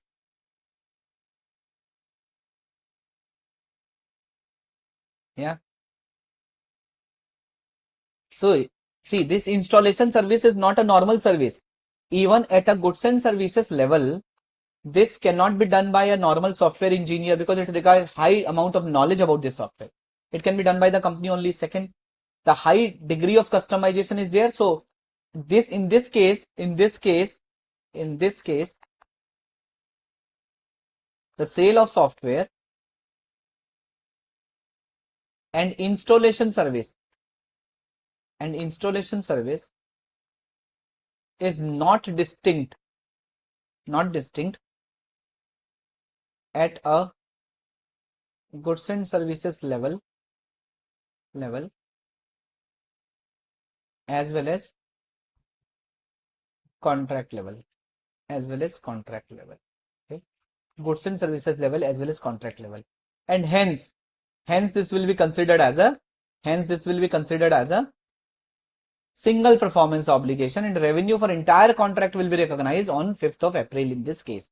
I'm just giving an example of date. Okay, clear? Not clear? Still you are looking for clarity, or is it clear? अभी भी समझ आया नहीं आया? आया?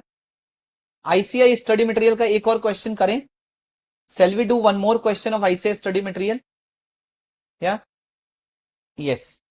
Illustration number 11. An entity provides broadband services to its customer along with voice call service. You understand broadband internet? Voice call, you understand this is your voice call service, right? Customer buys modem from the entity. You know what is modem? Yeah. Modem is an equipment, instrument, right? Through which you receive the signals in your computer. However, customer can also get the connection from the entity and modem from any other vendor. However, customer can also get the connection from entity and the modem from any other vendor. So customer is getting a broadband services, voice call services. Customer is buying modem from other entity also, from the entity also. But this modem can be purchased from other entity also. For example, in my residence, the modem is there, but this modem which I'm using, I purchased from Nokia, right? And even Bharti Airtel, if you take the internet connection from Bharti Airtel, you will find the modem not from Bharti Airtel. You will find the modem is from Huawei or Nokia. Okay. So the customer can also get the connection from the entity and the modem from any other vendor. The installation activity requires limited effort and the cost involved is almost insignificant. The installation activity requires limited effort, right? And cost is insignificant, means there is no high degree of integration, customization, modification. The installation can happen very easily. It has various plans where it provides either broadband service or voice call service or both. Are the performance obligation under the contract distinct? Now, what are the performance obligation in this contract? The entity is providing broadband service, voice call service, and the modem the entity is providing, right? So all these are distinct goods and services. Right? So this broadband service, voice call service, and modem service, these are the three separate performance obligations, right? The company can purchase the modem from others also. The company can get the broadband service from the other supplier also. The company can only use the voice call service, right? For example, you have the phone. If you switch off your data, then of course your internet will not be used. Right? Internet will not be used. Okay. So friends, so this broadband service, voice call service, and modem, all these three are considered as a separate performance obligation, right? Is that clear? Not clear? Yeah. One more example from ICAI study material only, but this example I have taken like this. Contractor enters into a contract to design and build a house for a new homeowner. Interior designer, a contractor. Contractor is responsible for overall management of the project and identify various goods and services that are provided, including design, preparation, construction, plumbing, electrical service, finished carpentry. Contractor regularly sells these goods and services individually to customers also. This contractor enters into a contract to construct a new house to the homeowner. The contractor is responsible for the overall management, while the contractor also sells goods and services separately as well. How many performance obligations are there in the contract? Tell me how many performance obligations are there in the contract?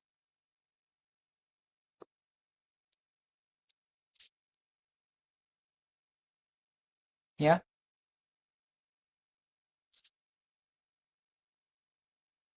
Yes, one performance obligation, because this entire construction service, while you can purchase the sanitary fitting from Jaguar, right? But of course, somebody has to install it. Somebody has to install it in a way that the shower, water, flush, everything, every item has to work in a desired manner. So there is a high degree of, customization, integration, modification. When I completed, when I got my house renovated, I purchased tiles at my own. But of course, it requires a high degree. So I told my contractor that let me choose my tiles and let me get the tiles, and you can reimburse me for that amount, right? So if I'm purchasing those goods at my own, it does not mean it is a separate performance obligation, right? What I have given this contractor, I have given the entire contract to this contractor as a whole, right? Okay. I hope it is clear to everyone. Yes. Great. Okay. Yeah. So this has to be considered as a single performance obligation. Okay. Yes. So friends, another example, again, this illustration is from ICAI study material. This is illustration number 15 of ICAI study material. Okay. A software company enters into a contract with a customer to provide a perpetual software license, installation service, and 2 years of post-contract customer support, unspecified future upgrades, and telephone support. Okay. Software company enters into a contract. Right, with a customer to provide a perpetual software license, installation service, and 2 years of post-contract customer support, unspecified future upgrades, and telephone support. Right. So they are providing a license, installation service, and 2 years of support, customer service. The installation service require the entity to configure certain aspect of the software but do not significantly modify the software. While this installation service require the entity to configure certain aspect of the software but do not there is no significant modification. These services do not require specialized knowledge, and other sophisticated software technicians could perform these similar services. Means this installation can be done by others also. The software does not require the upgrade and the telephone support in order for it to remain functional. For remaining functional, it does not require upgrade and the telephone support, right? So while the entity is providing, but for the functioning of the software, it is not necessary and mandatory. The entity sells the license, installation, and technical support separately. And the entity used to sell the license, entity also provide installation service, and entity also provide the technical support separately as well. How many performance obligations are there in the contract? My dear friends, before getting into hurry to answer this question, just answer at a goods and services level, whether software, installation, and customer support are distinct or not distinct. First of all, let's talk about goods and services level. So at goods and services level, the license the company is selling, okay. Installation, as it is given in the question, the customer can get the installation done from the other software technician also, software engineer also, right? Means the customer can get the benefit of these goods and services at their own or with the help of readily available resources. And this customer support is also not integrated directly to the software. I mean to say, it is not mandatory for functioning the software. So it's again a separate service, distinct. At a goods and services level, these are the three performance obligations. Now let's talk about the contract level. At a contract level, again, this installation does not require a high degree of customization, modification, integration, interdependency, right? Okay, and this technical upgrade also. So at a goods and services level, this will not be considered as a single performance obligation. Even at a goods and services level and contract level, these are the three performance obligations. These are the three performance obligations, right? So performance obligation are what? Software license, installation, and the customer service. Okay. Clear? Clear? Yeah. Another example. This is my 12th example. This is my 12th example on this step number 2.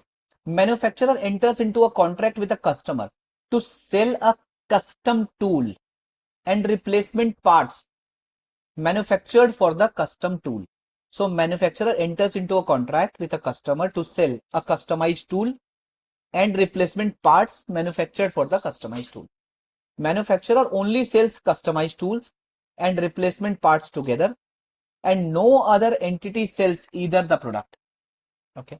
The customer can use the tool without the replacement parts, but the replacement parts have no use without the customized tool. So this is the machinery, customized machinery, and these are the tools. These are the tools. Okay. So these tools are for the customized machinery. Okay. Right. So this machinery can function without these tools as of now, without these replacement parts. Okay. So the customer can use the tool, this machinery, without the replacement parts, but replacement parts have no use. Of course, it has to be inserted into the machinery only. How many performance obligations are there in the contract? How many performance obligations are there in the contract?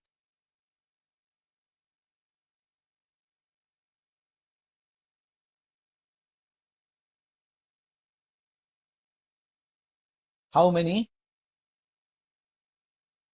performance obligations are there in the contract? Please tell me. कितने performance obligation is contract में?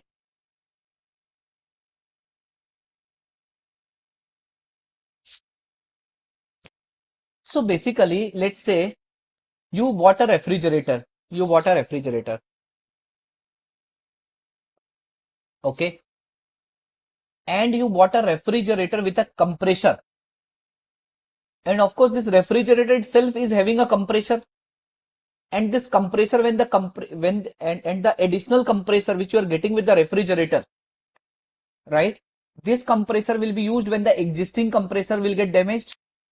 Okay, number one. Number two, another example. You bought a car. Car come with 4 tire or 5 tire? Car comes with the 4 tires on which the car is standing, and the 5th tire is in Stepney, and the 5th tire is a Stepney tire. This 5th tire will be used when one of the tire will be scrapped, damaged. Okay. So friends, in this case, when this company is selling the customized tool and the replacement parts, okay, customized tool and the replacement parts, of course, if the company is selling the customized tool, if the company is selling the customized tool and the replacement parts, at a goods and services level, it could be distinct, because because what happens, this this machinery can be functioned without that replacement part as of now, because this machinery has its own part. But at the same time, if I talk about the second performance obligation, which is the replacement parts, these replacement parts are dedicated for this machinery. So at a contract level, if you will look at a goods and services level, these are the two distinct performance obligations.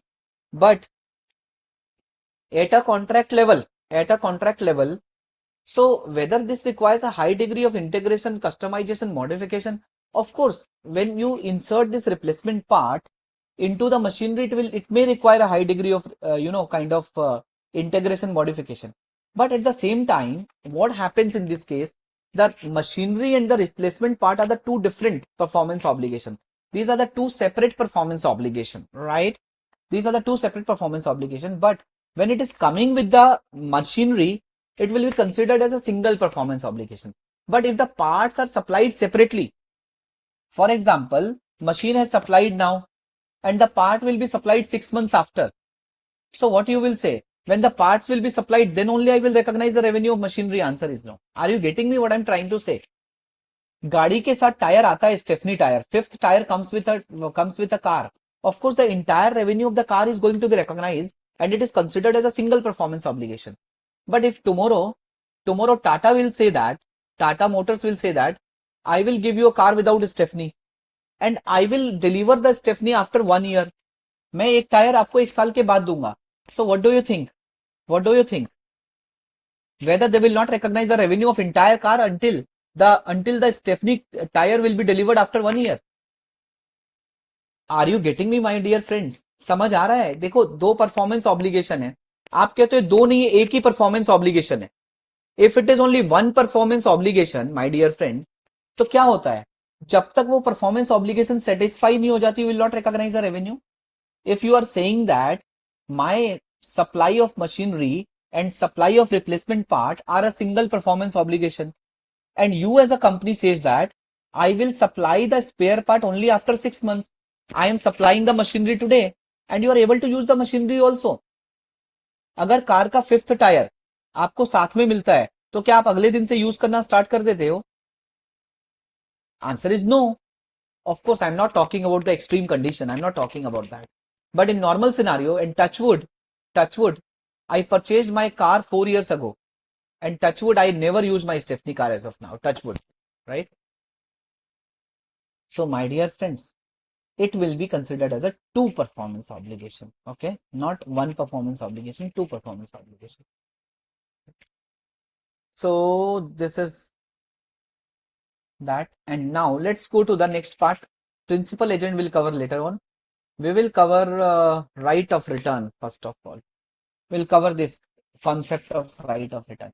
So guys, I hope you guys have been able to understand about this identification of performance obligation. Yes or no? Let me know if anyone has any confusion. बताइए अगर किसी को कोई confusion है तो. If anyone has any confusion, let me know, my dear friends. Yeah?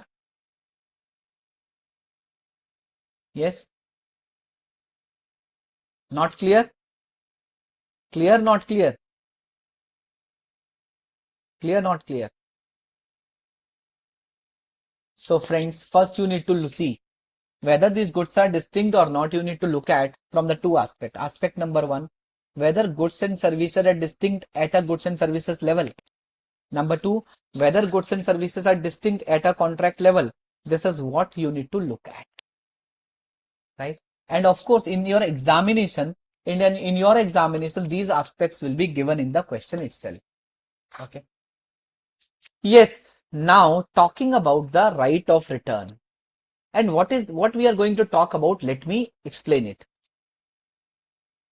Friends, have you purchased goods from e-commerce at any point of time? Flipkart, Amazon, Myntra, Tata Click. Have you purchased goods and services? Goods from these e-commerce platforms? Yes, you did that. Now, when my wife purchases any product from Amazon, Tata Click, Myntra, Flipkart, you know what she looks at? She looks at a return policy. Whether this product has a return policy. Why it is important? Because when you are ordering for a goods, you are only looking at a picture and the reviews from the customers. You are not privy to the actual product which you are going to purchase. You agree with me? Yes? यही है ना? Let's say you have to purchase my book Treatise on Ind AS. I have authored a book Treatise on Ind AS. So you purchase my book and it is for professional. It is for professional. It's a high price book. It is a high volume book. It is for professional. Okay. So when you go to the bookstore, you will just flip the book. You will see the book, flip the book. You will see all the pages are in order, right? So the book is not damaged inside. But when you order the book online, so what you do? You order the book. And when you get the book, if it is in good condition, you are happy. If it is not in good condition, you're returning it. So at times what happens, for example, if you are buying the goods with the return policy. Now the question comes, you purchase the goods, you pay for those goods and services also. आपने पैसा भी दे दिया, आपने goods and services purchase भी कर लिया. Now let's come to the supplier or the vendor who is recognizing the revenue. Now question comes, when you are selling the goods with giving a right of return to the customer, you are selling the goods and you are giving a right of return to the customer, और आप customer को right of return दे रहे हो, you are selling the goods and you are giving the right of return to the customer, right? So when you are giving the right of return to the customer, the question is, for example, you sold goods with a quantity of 10,000 quantity. You sold mobile phones of 10,000 quantity. And these mobile phones have a replacement policy or a return policy of 1 month. And you sold these mobile phones in the month of March, 10,000 mobile phones, right? And the expiry of the return period will be in the month of April. My question is whether you will recognize the revenue, for this 10,000 products, or you will not recognize the revenue for this 10,000 products. That is my question number 1. बताइए, ये 10,000 product का revenue आप recognise करोगे या नहीं करोगे if these goods are sold with a right of return to the customer, by giving a right of return to the customer. आपने customer को राइट ऑफ रिटर्न दिया हुआ है, बताइए आप करोगे या नहीं करोगे?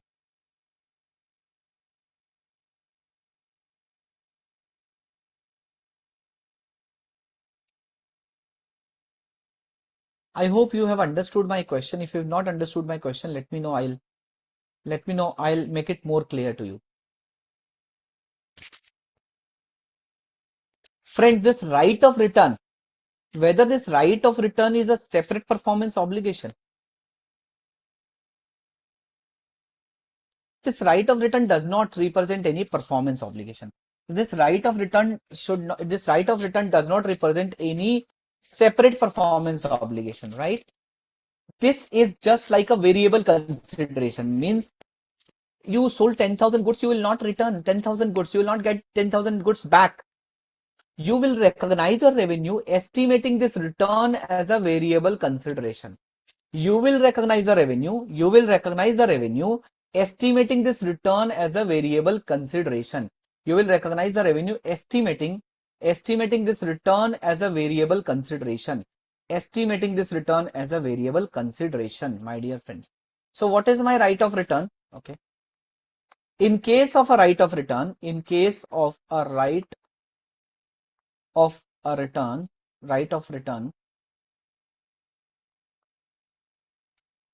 provided to the customer, the entity will recognize revenue with an adjustment of expected returns. So why I am saying that expected returns? Why I am saying that the right of return will not be considered as a separate performance obligation? Why I am saying that the right of return is not considered as a performance obligation. You will not say that I will recognize only when my right of return time period will expire or somebody will return me. Okay. So right of return is not considered as a performance obligation. Entity is not required to perform. The customer has to perform now. Okay. So right of return is not considered as a performance obligation. In case of a right of return provided to the customer, the entity will recognize the revenue with an adjustment of the expected returns. Now, understand this part with the help of example from ICAI study material. Okay. Yes, this example. This example is there in the ICAI study material also. A retailer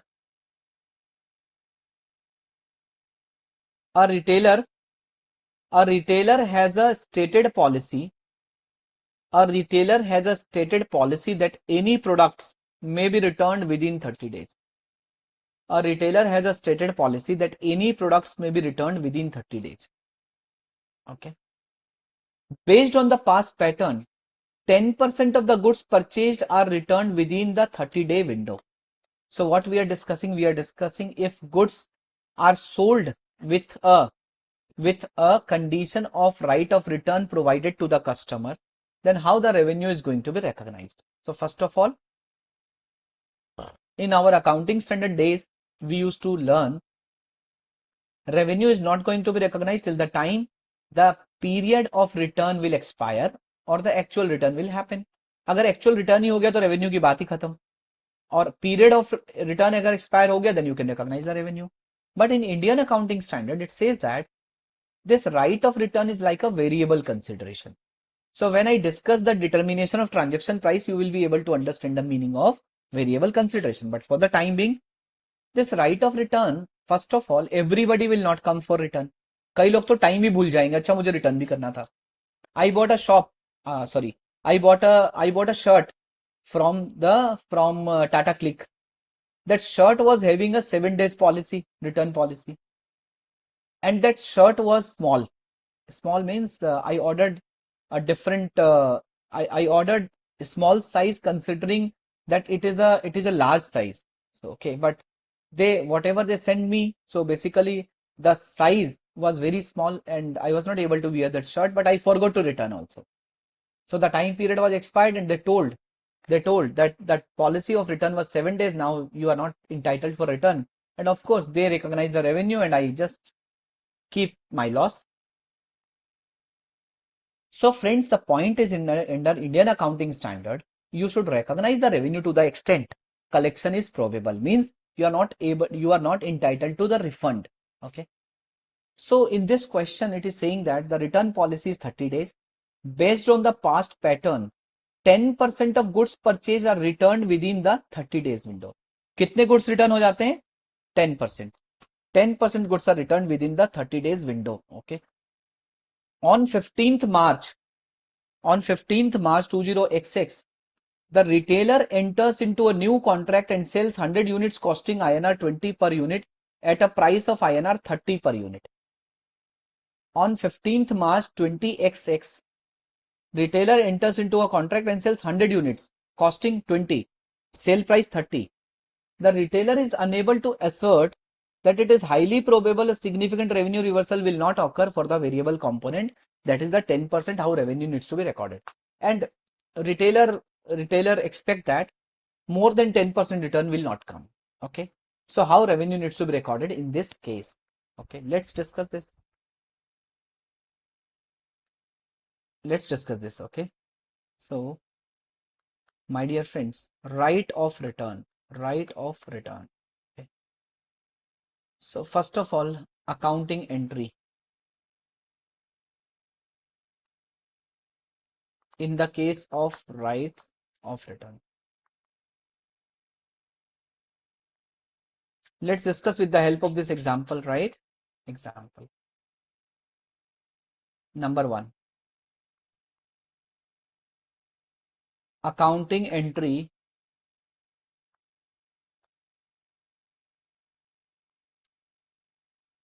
when the goods are sold.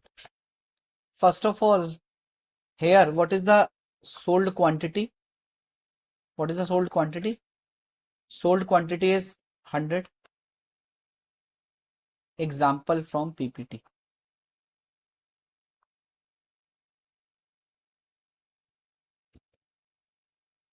Cost price is 20. Sale price is 30. Right? And expected return 10%. My dear friends, what will be the accounting entry when the goods are sold? What is the entry when the goods are sold? Tell me. सबसे पहले क्या entry होगी? 15 मार्च को, 15th March. On 15th March, how many quantity were sold? 100 quantity were sold. Bank account debit. Cash or bank account debit? Cash oblique bank account debit. Cash oblique bank account debit.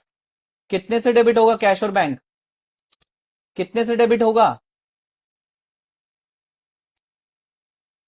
इतना तो बताइए कितने से debit होगा? 100 quantity multiply by 30, multiply by 30, so 100 multiply by 30, 3000, 100 multiply by 30, okay. To revenue, to revenue, from what amount I'll credit my revenue? From what amount I'll credit my revenue, my dear friends? कितने से revenue को credit करूं? To the extent the collection is probable, collection is probable means you can retain the collection. पैसा तो पूरा आ गया, लेकिन क्या पूरा आपके पास रहेगा? 90 into 30, right? 2700. Now, where the difference will go? Where the difference will go, my dear friends? आपके पास पैसा तो 3000 आ गया, 2700 का आपने रेवेन्यू रिकॉग्नाइज कर लिया। Where the difference will go? To refund liability. You will carry this as a refund liability till the time this period will not expire. Refund liability, right? What is refund liability? My refund liability is 10 multiplied by 30. Okay, 10 multiplied by 30. It is a balancing figure also, 3, right? 300 refund liability provision, 300. Okay, refund liability. Now, what is the another entry?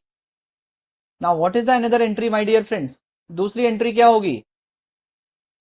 What is my next entry? What is, friends? You recognize your revenue for 2700. क्या आपका profit भी 2700 है क्या? You recognize your revenue for 2700. Your profit is also 2700. Let's draw the P&L. P&L. In your P&L, your revenue is 2700, right? And what is 2700? The quantity of 90 multiplied by 30. What is your cost of goods sold? What is your cost of goods sold? See, for earning 2700, you have 90 quantity multiplied by 20 rupee cost also. You have a cost of 20 rupee per product, means for earning 2700, you have spent 1800. So what is your net profit? What is your net profit? Your net profit is 1900. What is your net profit? Your net profit is 1900. Okay. Your net profit is 1900. Okay. Your net profit is 900, not 1900. 900 is your net profit. So friends, what I need to do? I need to debit my cost of goods sold. करना पड़ेगा ना cost of goods sold debit. आपने देखा होगा ना P&L में cost of sales भी आती है ना. So what is my cost of goods sold? By 90 quantity multiplied by 20 rupee, 1800. Credit inventory, your inventory is also out ना, to inventory. आपकी इन्वेंट्री भी तो चली गई. इन्वेंट्री कितने से गई है? From what value inventory has gone out? Yes, your inventory has gone out for 100 quantity. 100 multiplied by 20, वो भी वापस नहीं आई. It has gone out by 100 quantity, right? So debit cost of goods sold 1800, credit inventory 2000. What will be debit? Friends, if you have a refund liability, you are saying that I am entitled to refund 300 rupee. Are you entitled to recover anything? Are you entitled to recover anything? Are you entitled to recover anything? Yes, you are entitled to recover asset, inventory. So right to recover asset, right to recover asset account debit, right to recover asset account debit. By what amount? By what amount? कितने से? ये 10 multiply by 30 से refund करना है, तो वापस भी तो 20 रुपए का सामान लेना है ना. I have to get my 20 rupee product back of 10 quantity. 10 multiplied by 20, right? Friends, this will be your accounting entry. I would love to reiterate, discuss again. If you guys have not been able to understand this right to recover asset, refund liability, this cost of sales, revenue, cash bank, please let me know if you're not able to understand it. Please let me know. Friends, please tell me. Anyone who is not clear? Yes, Ravinder. What's your confusion? Please tell me. Ravinder, can you please unmute yourself if you are able to? and ask your question. If you are comfortable in Hindi, you can ask the question in Hindi also.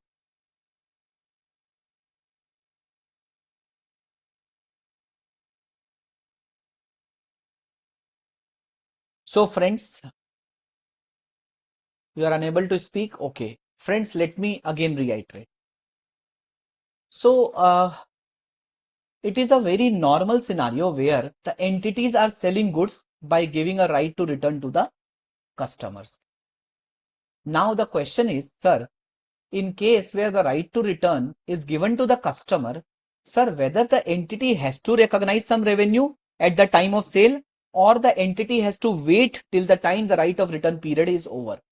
So standard says that in case of right of return, standard says that in case of right of return, you have to recognize a revenue provided you have to recognize a revenue to the extent the collection is probable. Sir, but we have already collected the money. When I'm saying collection is probable, means collection is certain and you are not required to return it. Okay, that way. And you have to do the adjustment to the extent you expect that these kind of refund will come and I have to refund the money. That is number one. Number two, now what is the accounting entry you need to pass? Friends, in this entire scenario, what happened? You have 100 quantity. आपके पास 100 mobile phone है. You have 100 mobile phones, okay? And the cost of each mobile phone is 20 rupee. Sale price of each mobile phone is 30 rupee. And you expect 10 mobile phone will be returned by the customer. Ravinder, when the goods are sold, 100 mobile phone has gone out from the vendor, from the entity, from the company. 100 mobile phone बाहर चले गए? Yes or no? Whether 100 mobile phone has gone out or not gone out? 100 mobile phone has gone out. Okay. So Ravinder, you will credit the inventory or not? If 100 mobile phone has gone out, will you credit the inventory or not? If 100, alternatively, let me pass an alternate entry. Ravinder, if 100 mobile phone has gone out, will you credit your inventory or not? करना पड़ेगा ना. हमने दे दिया customer को, मेरे पास से चला गया. Yes, to inventory, credit. And Ravinder, at what value you will credit your inventory? What is the value of an inventory? Cost or NRV, whichever is lower. Here the cost is given. The cost is 20 rupee, 100 quantity, 2000. Ravinder, when you sold goods, what you receive? You must have received the money also. Cash in bank debit. Yes or no? Yes, you got the money. 30 rupee per product into 100 product. Yes. Ravinder, you will credit the revenue also. Yes or no? You will credit the revenue also. Yes or no? And you will credit the revenue for 90 product only because you are expecting that 90 product will be remain as a sold, but 10 product will return. Yes. Is that clear? So Ravinder, if you recorded a revenue, don't you think you have to record a cost of goods sold also? Don't you think you have to record the cost of goods sold also? Yes, cost of goods sold also, right? Now, so what we did, we recognize the money which has come in, we recognize the inventory which has gone out, we recognize the revenue to the extent 90 product only. However, we have sold 100 products. If you see, we did the cash and bank accounting of 100 product, we did the inventory accounting of 100 product, and we did the expense and revenue accounting of 90 product. Now, what is this 10 product? While we received 3000 rupees for 100 products, but we recognize the revenue only for 90 product. So why we have not recognized the revenue for 10 product, irrespective of the fact that we got the money? Because we are expecting the return, and of course we are waiting till the return period. So it means I need to credit a refund liability. हाँ, करूंगा नहीं करूंगा? I need to credit a refund liability. Yes or no? करना पड़ेगा ना. I need to credit a refund liability. So my Ravinder, my debit side is 4800. My credit side is 5000. So how much, what should I debit now? If Ravinder, I am saying that I have to return 300 rupees. So Ravinder, what I have to recover? मैं कब return करूंगा? जब मैं कुछ recover करूंगा. रविंदर, क्या recover करूंगा मैं? What should I recover? I should recover my quantity 10 goods from him. I should recover my 10 goods from him. So right to recover asset account debit, right? This you can see this entire balance is tallied. Right to recover goods account debit, as simple as that. Okay, right? So this is your alternate entry.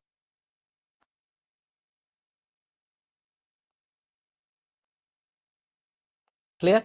Now assuming scenario 1, 15th April, after 1 month, 15th March to 15th April.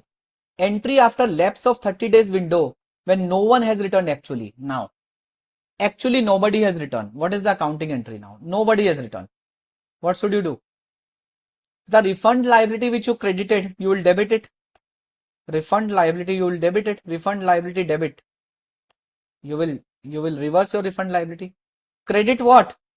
If you debit your refund liability, you will credit what? To what? To revenue.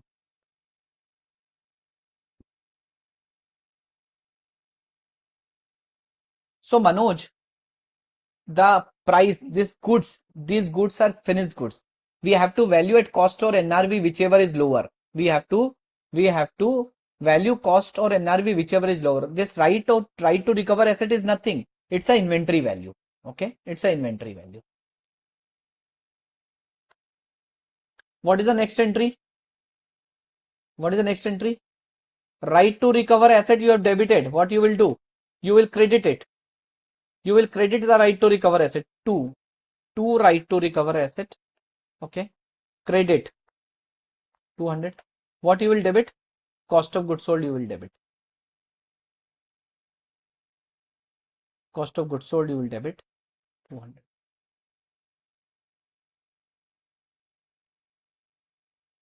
I hope this entry is clear to all of you. Now another scenario number 2. These scenario are not in the question. You will have this question in your ICAI board of studies material, same question, and these scenarios were not there. I have built these scenarios. On 15th April, what will be the entry when customer has returned the goods? क्या entry होगी अगर customer return कर दे goods? तो क्या entry होगी?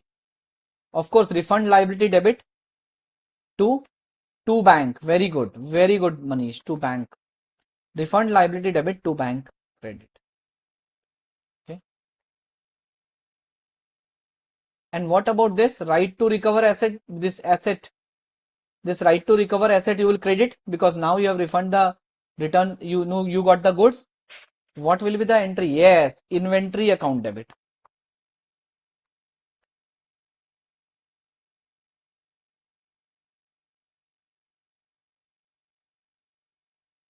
Inventory account debit. I hope this is clear to all of you. Is that clear? Not clear? Please tell me. Is that clear? Not clear? Please tell me. समझ आया या नहीं आया? आया? Very much clear? Yes? Okay. Very good. Great, my dear friends. Great. Friends, now let me discuss the concept of warranty. Let me discuss the concept of warranties. Okay. So this part is clear to all of us. Now we'll discuss the concept of warranty. Okay. Yes, what is meant by warranties? क्या मतलब होता है warranty का? What is meant by warranties? Okay. We discussed right of return. Now let's discuss warranties. Whether warranties are the separate performance obligation. Whether warranties are the separate performance obligation. Yeah. There are two type of warranties. One assurance warranty, the second one is service warranty. One assurance warranty and the second one is service warranty. Let's discuss the assurance warranty and service warranty. Have you purchased the mobile phone ever? आपने कभी mobile phone purchase किया है? All of you must have purchased the mobile phone. Yes or no? इतना तो बता दीजिए mobile phone purchase किया या नहीं किया? Yes, you have purchased the mobile phone. So when you purchase the mobile phone, it comes with warranty or it does not comes with warranty?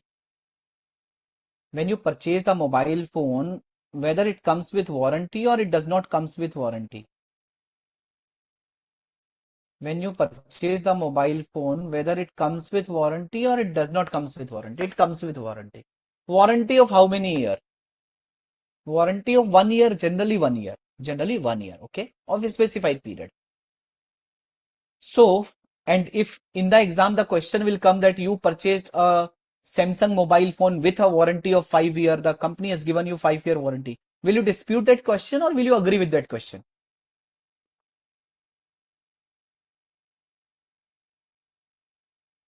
You will agree with that question. You will not dispute that question, right?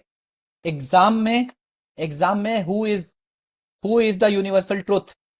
What is the universal truth in the exam? Question is the universal truth. ICAI is our boss. Yes. Okay. Because at times, my dear friends, at times, the examiner wants to check your knowledge. The examiner does not wants to check your general knowledge. He wants to check your FR knowledge, accounting knowledge. You are not sitting in the exam of IAS. UPSC के exam में नहीं बैठ रहे आप ICAI के exam में बैठ रहे हो. Are you getting me?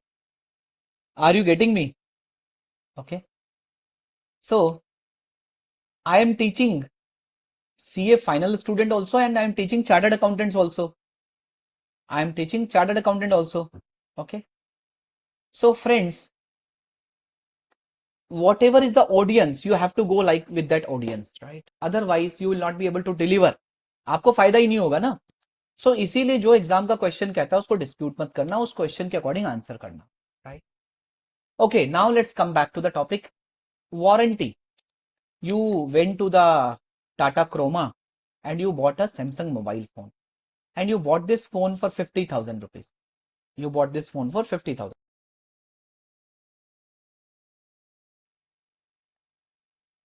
So this phone comes with a warranty, manufacturer warranty of 1 year. But you are a student and you spend 50,000 rupees. You are worried.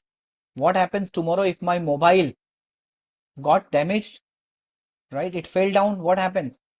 So you told, sir, can I get more warranty? So the Tata Chroma vendor was just waiting for this question. He said, yes, yes, yes, yes. We have an extended warranty package for you. We have an extended warranty package for you, sir. If you want extended warranty for 2 years, we will charge 5,000 rupees. If you want extended warranty for 3 years, we will charge 6,500 rupees. So on and so forth. So you bought extended warranty for this mobile phone. You paid 5,000 rupees extra and you bought an extended warranty for 2 years. So now your product has 3-year warranty, 1 year assurance warranty, 1 year service warranty. So 1 year warranty with the product and 2 years extended warranty. Now, my dear friends, the question is, you bought a product, the company sold the product. The company has also given you 1 year warranty. If there is any damage, if there is any problem, if there is any repair which was required in that 1 year, the company will make it good. And the company has also given you an extended warranty of 2 years. Now question comes, in this entire transaction, whether there are 3 performance obligation, 2 performance obligation or 1 performance obligation. This is the question. How many performance obligation are there in this case? 3, 2 or 1? 3, 2 or 1. Friends, these warranties are of 2 types, assurance type warranty and the service type warranty. What is assurance type warranty? Assurance type warranty is the warranty which is mandatory in nature. Mandatory in nature means, since you paid for a product, so you are expecting this product will last for some time. Yes. So that is why every manufacturer, for these kind of item, every manufacturer gives some warranty so that you will have a trust over the product.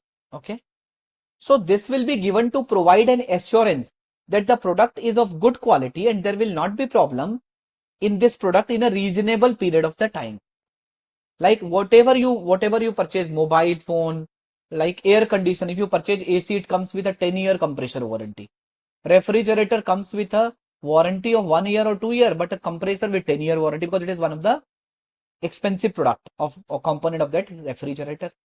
When you purchase a laptop, this laptop comes with a with 2-year warranty, for example. So when you purchase a luggage, Carry bag, it comes with 1 year warranty, for example. Of Jeep, product, quality, durability. So friends, this mandatory warranty, this 1 year warranty which comes with the product, this warranty which comes with the product is known as a assurance warranty. And the objective of this warranty is to provide an assurance that the product is of good quality and there will not be a problem in the reasonable period of time. For example, mobile phone comes with a warranty of 1 year, car comes with a warranty of 4 year or 1 lakh kilometer, whichever comes first. Okay. What is service type warranty? Which is optional in nature. Whether this two-year extended warranty it was mandatory in nature. Answer is no. So this service type warranty is optional in nature and it happens on the request of the customer. On the request of the customer. For example, extended warranty package purchased by the customer for a period over and above the primary warranty. Over and above the primary warranty. Now, my dear friends, this assurance type warranty will not be considered as a separate performance obligation. It is part of the product only. And this extended warranty has to be considered as a separate performance obligation, right? So there are two performance obligations in this case. One, assurance warranty, and another one is service type warranty. Now, we'll discuss the question number 35 on the warranty from the ICAI study material. Can we do this illustration? An entity manufactures and sells computer that includes an assurance type warranty. What is assurance type warranty? Which comes with the product. For the first 90 days. First 90 days warranty is the assurance type warranty. It comes with a product. It comes with a product. Okay. The entity offers an optional extended coverage plan. Okay. Means service type warranty. Which it will repair or replace any defective part for 3 years from the expiration of the assurance type warranty. So from the assurance warranty of 90 days, it will be 3-year warranty of extended warranty. Since the optional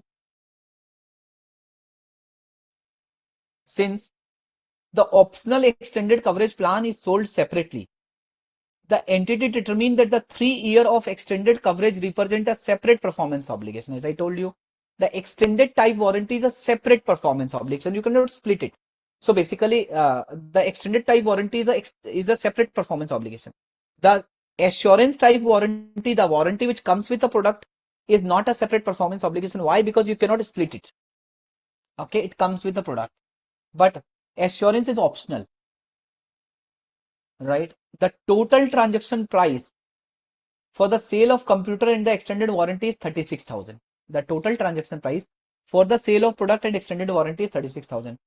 That entity determining that the standalone selling price of the computer and the extended warranty is 32 and 4 respectively. The standalone selling price is given for this extended warranty and sale of computer. Friends, in this case, 3 aspects is there: sale of computer, assurance type warranty, and service type warranty, which is extended warranty, service type warranty. Tell me how many performance obligation are there in this case? 2 performance obligation. Sale of product and assurance type warranty is 1, and the service type warranty is the another. 2 performance obligation. Okay. And the transaction price is 36,000. The split is 32/4, which is given. The inventory value of the computer is 14,400. The cost of goods sold is given, because when you recognize the revenue for the customer, you have to recognize cost of goods sold also. Furthermore, the entity estimate that based on the experience, it will incur 2,000 in cost to repair defect that arise within 90 days coverage period for the assurance type warranty. My dear friends, one more information is given. It is given that while you have given an assurance type warranty, means for the first 90 days. So if there is any problem in the first 90 days, the customer will come to the company and the company will make good the loss. The company will make good the loss in the first 90 days. The company will repair. The company will repair in the first 90 days. The company will repair in the first 90 days, right? So company is expecting a provision for repair of 2,000 rupees. Company is expecting a cost of 2,000 rupees. Friends, what is the accounting entry? Tell me, what is the accounting entry for this? Let's pass the accounting entry. What is the accounting entry? First of all, what is the accounting entry? Cash or bank account debit. By what amount? कितने से करें cash और bank को debit? कितने से करें cash और bank को debit? Debit by what amount? 36,000 rupees. Guys, can you help me please? 36,000 rupees. cash or bank account debit 36,000 rupees.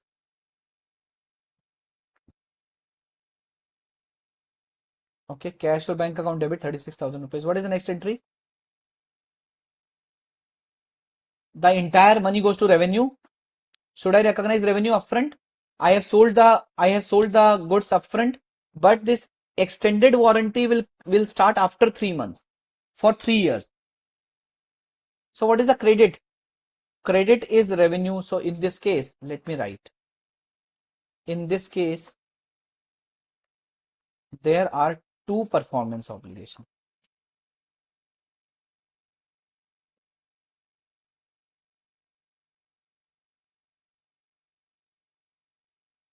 PO1, PO2. PO1 is my sale of goods plus assurance warranty.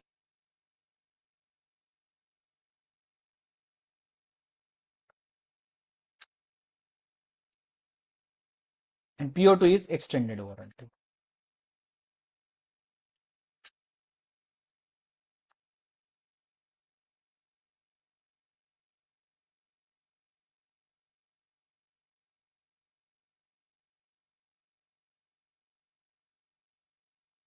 Yes. So what is the accounting and rate the time goods are sold? Cash and bank account debit to revenue from PO1. When the goods are sold, revenue from PO1 credit. What amount? 32,000 is given. 32,000. What is next? 2. What is next? To liability for service warranty or deferred revenue. You can write deferred revenue also. Liability for service warranty credit 4,000. Right. Now what is the next entry? Being revenue so what is the narration? Being revenue recognized sale of computer.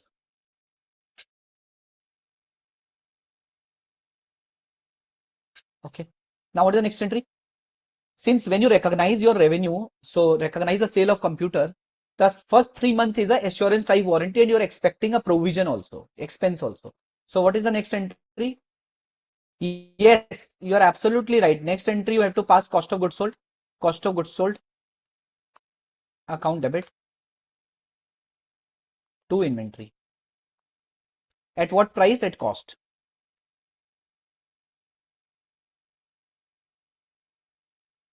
Credit at cost, which is 14,400. Right? Being cost of goods sold recognized.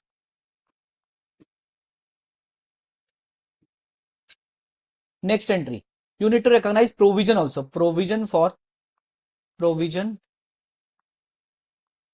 warranty expenses. Expenses debit to provision for warranty, right?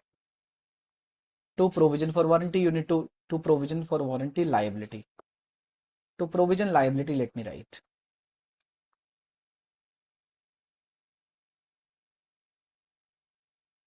What is the value? What is the value? 2,000 rupees. Yes. Being provision for expense recognized, right? Being expense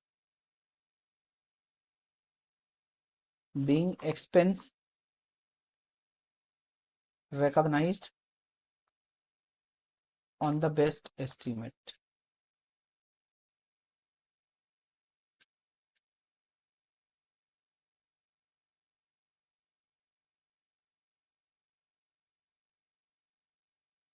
Expense recognized on the best estimate, right? Then now you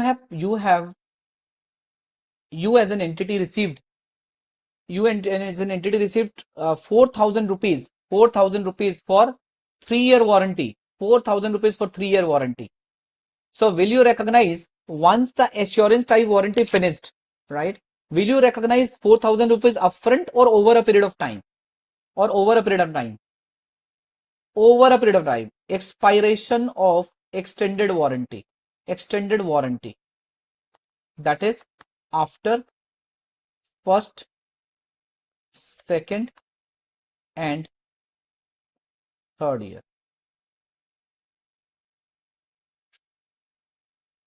Expiration of extended warranty after first year, second year, and third year. What is your entry? Liability of, you remember, you recognize liability of service warranty. Liability of service warranty account debit. Warranty account debit. Warranty account debit to revenue. Credit. And how much revenue recognize every year? 4,000 divided by 3 every year. Okay. 4,000 divided by 3 every year.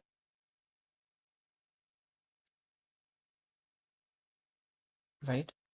What is the narration?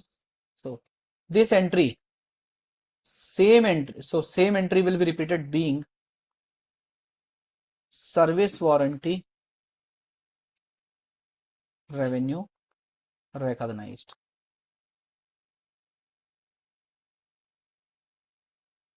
Same entry repeated every year.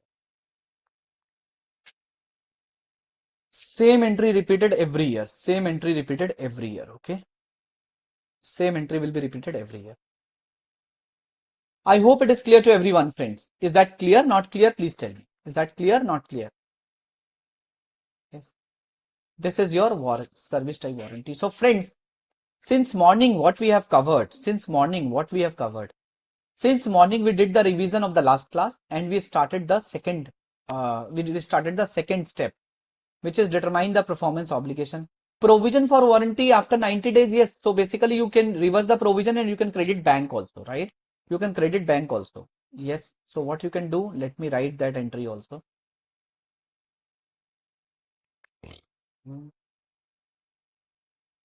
Yes, you can write this entry. Provision liability account debit. You actually incurred the expense. Debit to cash or bank. To cash oblique bank. Credit. Okay. 2,000 rupees.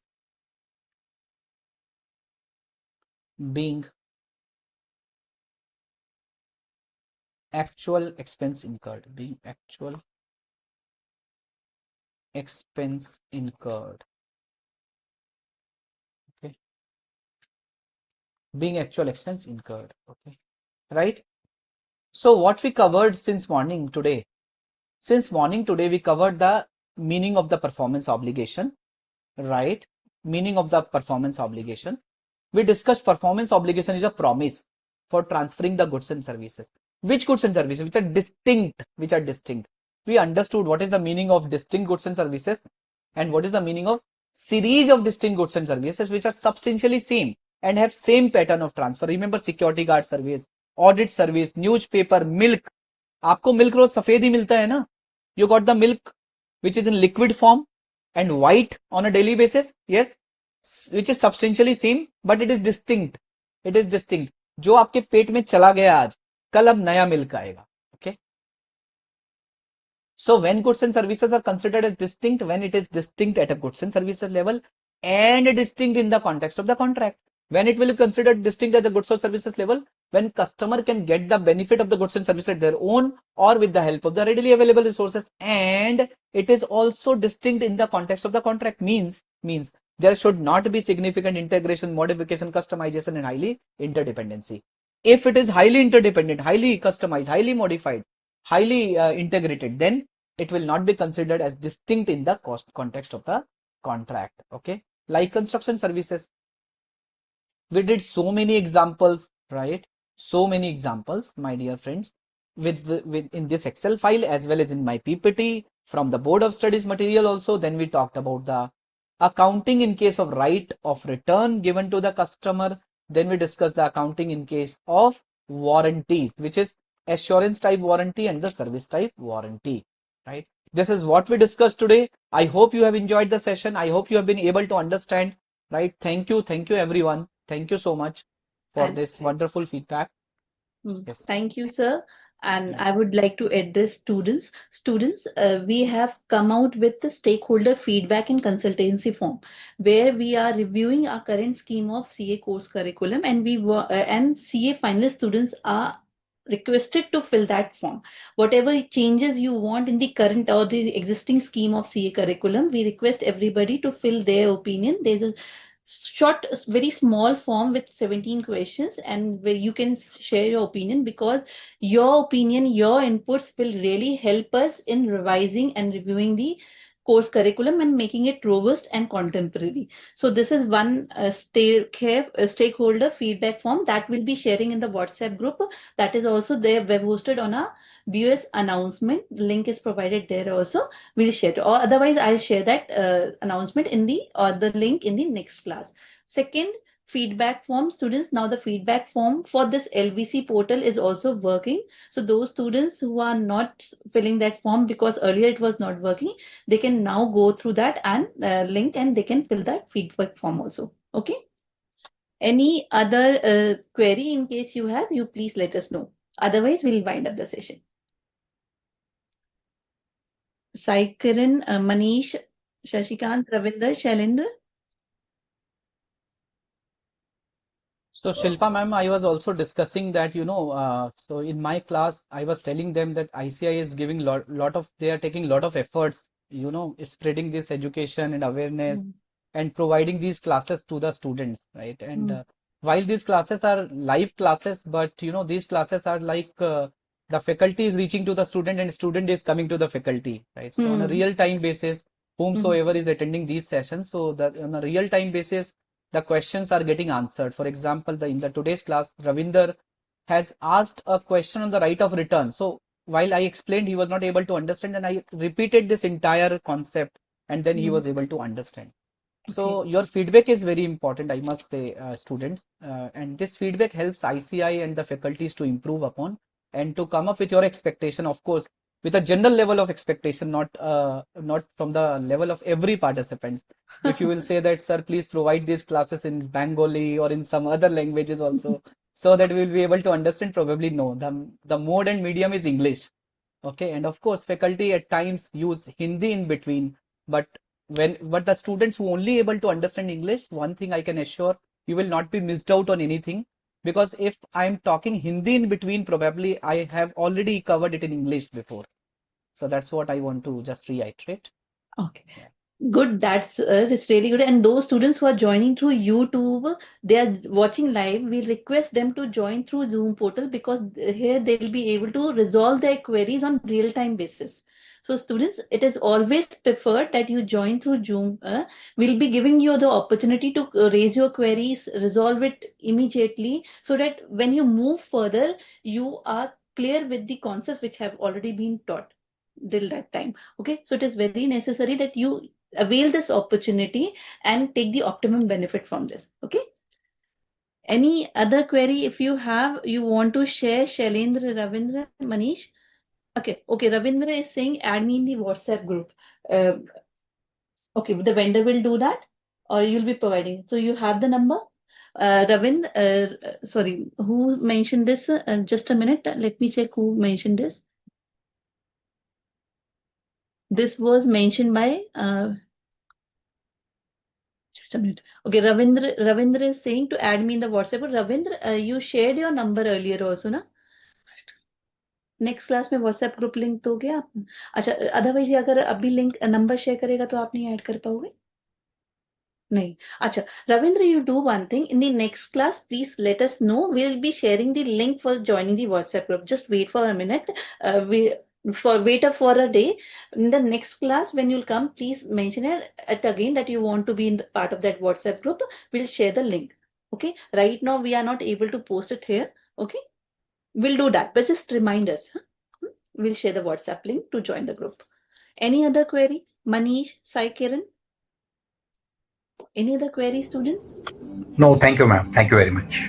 Okay. Hope you are able to comprehend the concepts, you are able to understand the concepts. You are not, in case you are having any issues from the faculty or from Board of Studies, do let us know. Without any fear, we are there to help you, and don't think it is going to give you any repercussion to you. It will always be from your benefit point only. Let us know in case you have any suggestion or advice. Okay, great session. Good. Any other thing? Otherwise, we'll wind up the session. Okay. Okay, students then. Okay. Ha. Oh, thank you. Thank you. Have a good day, students.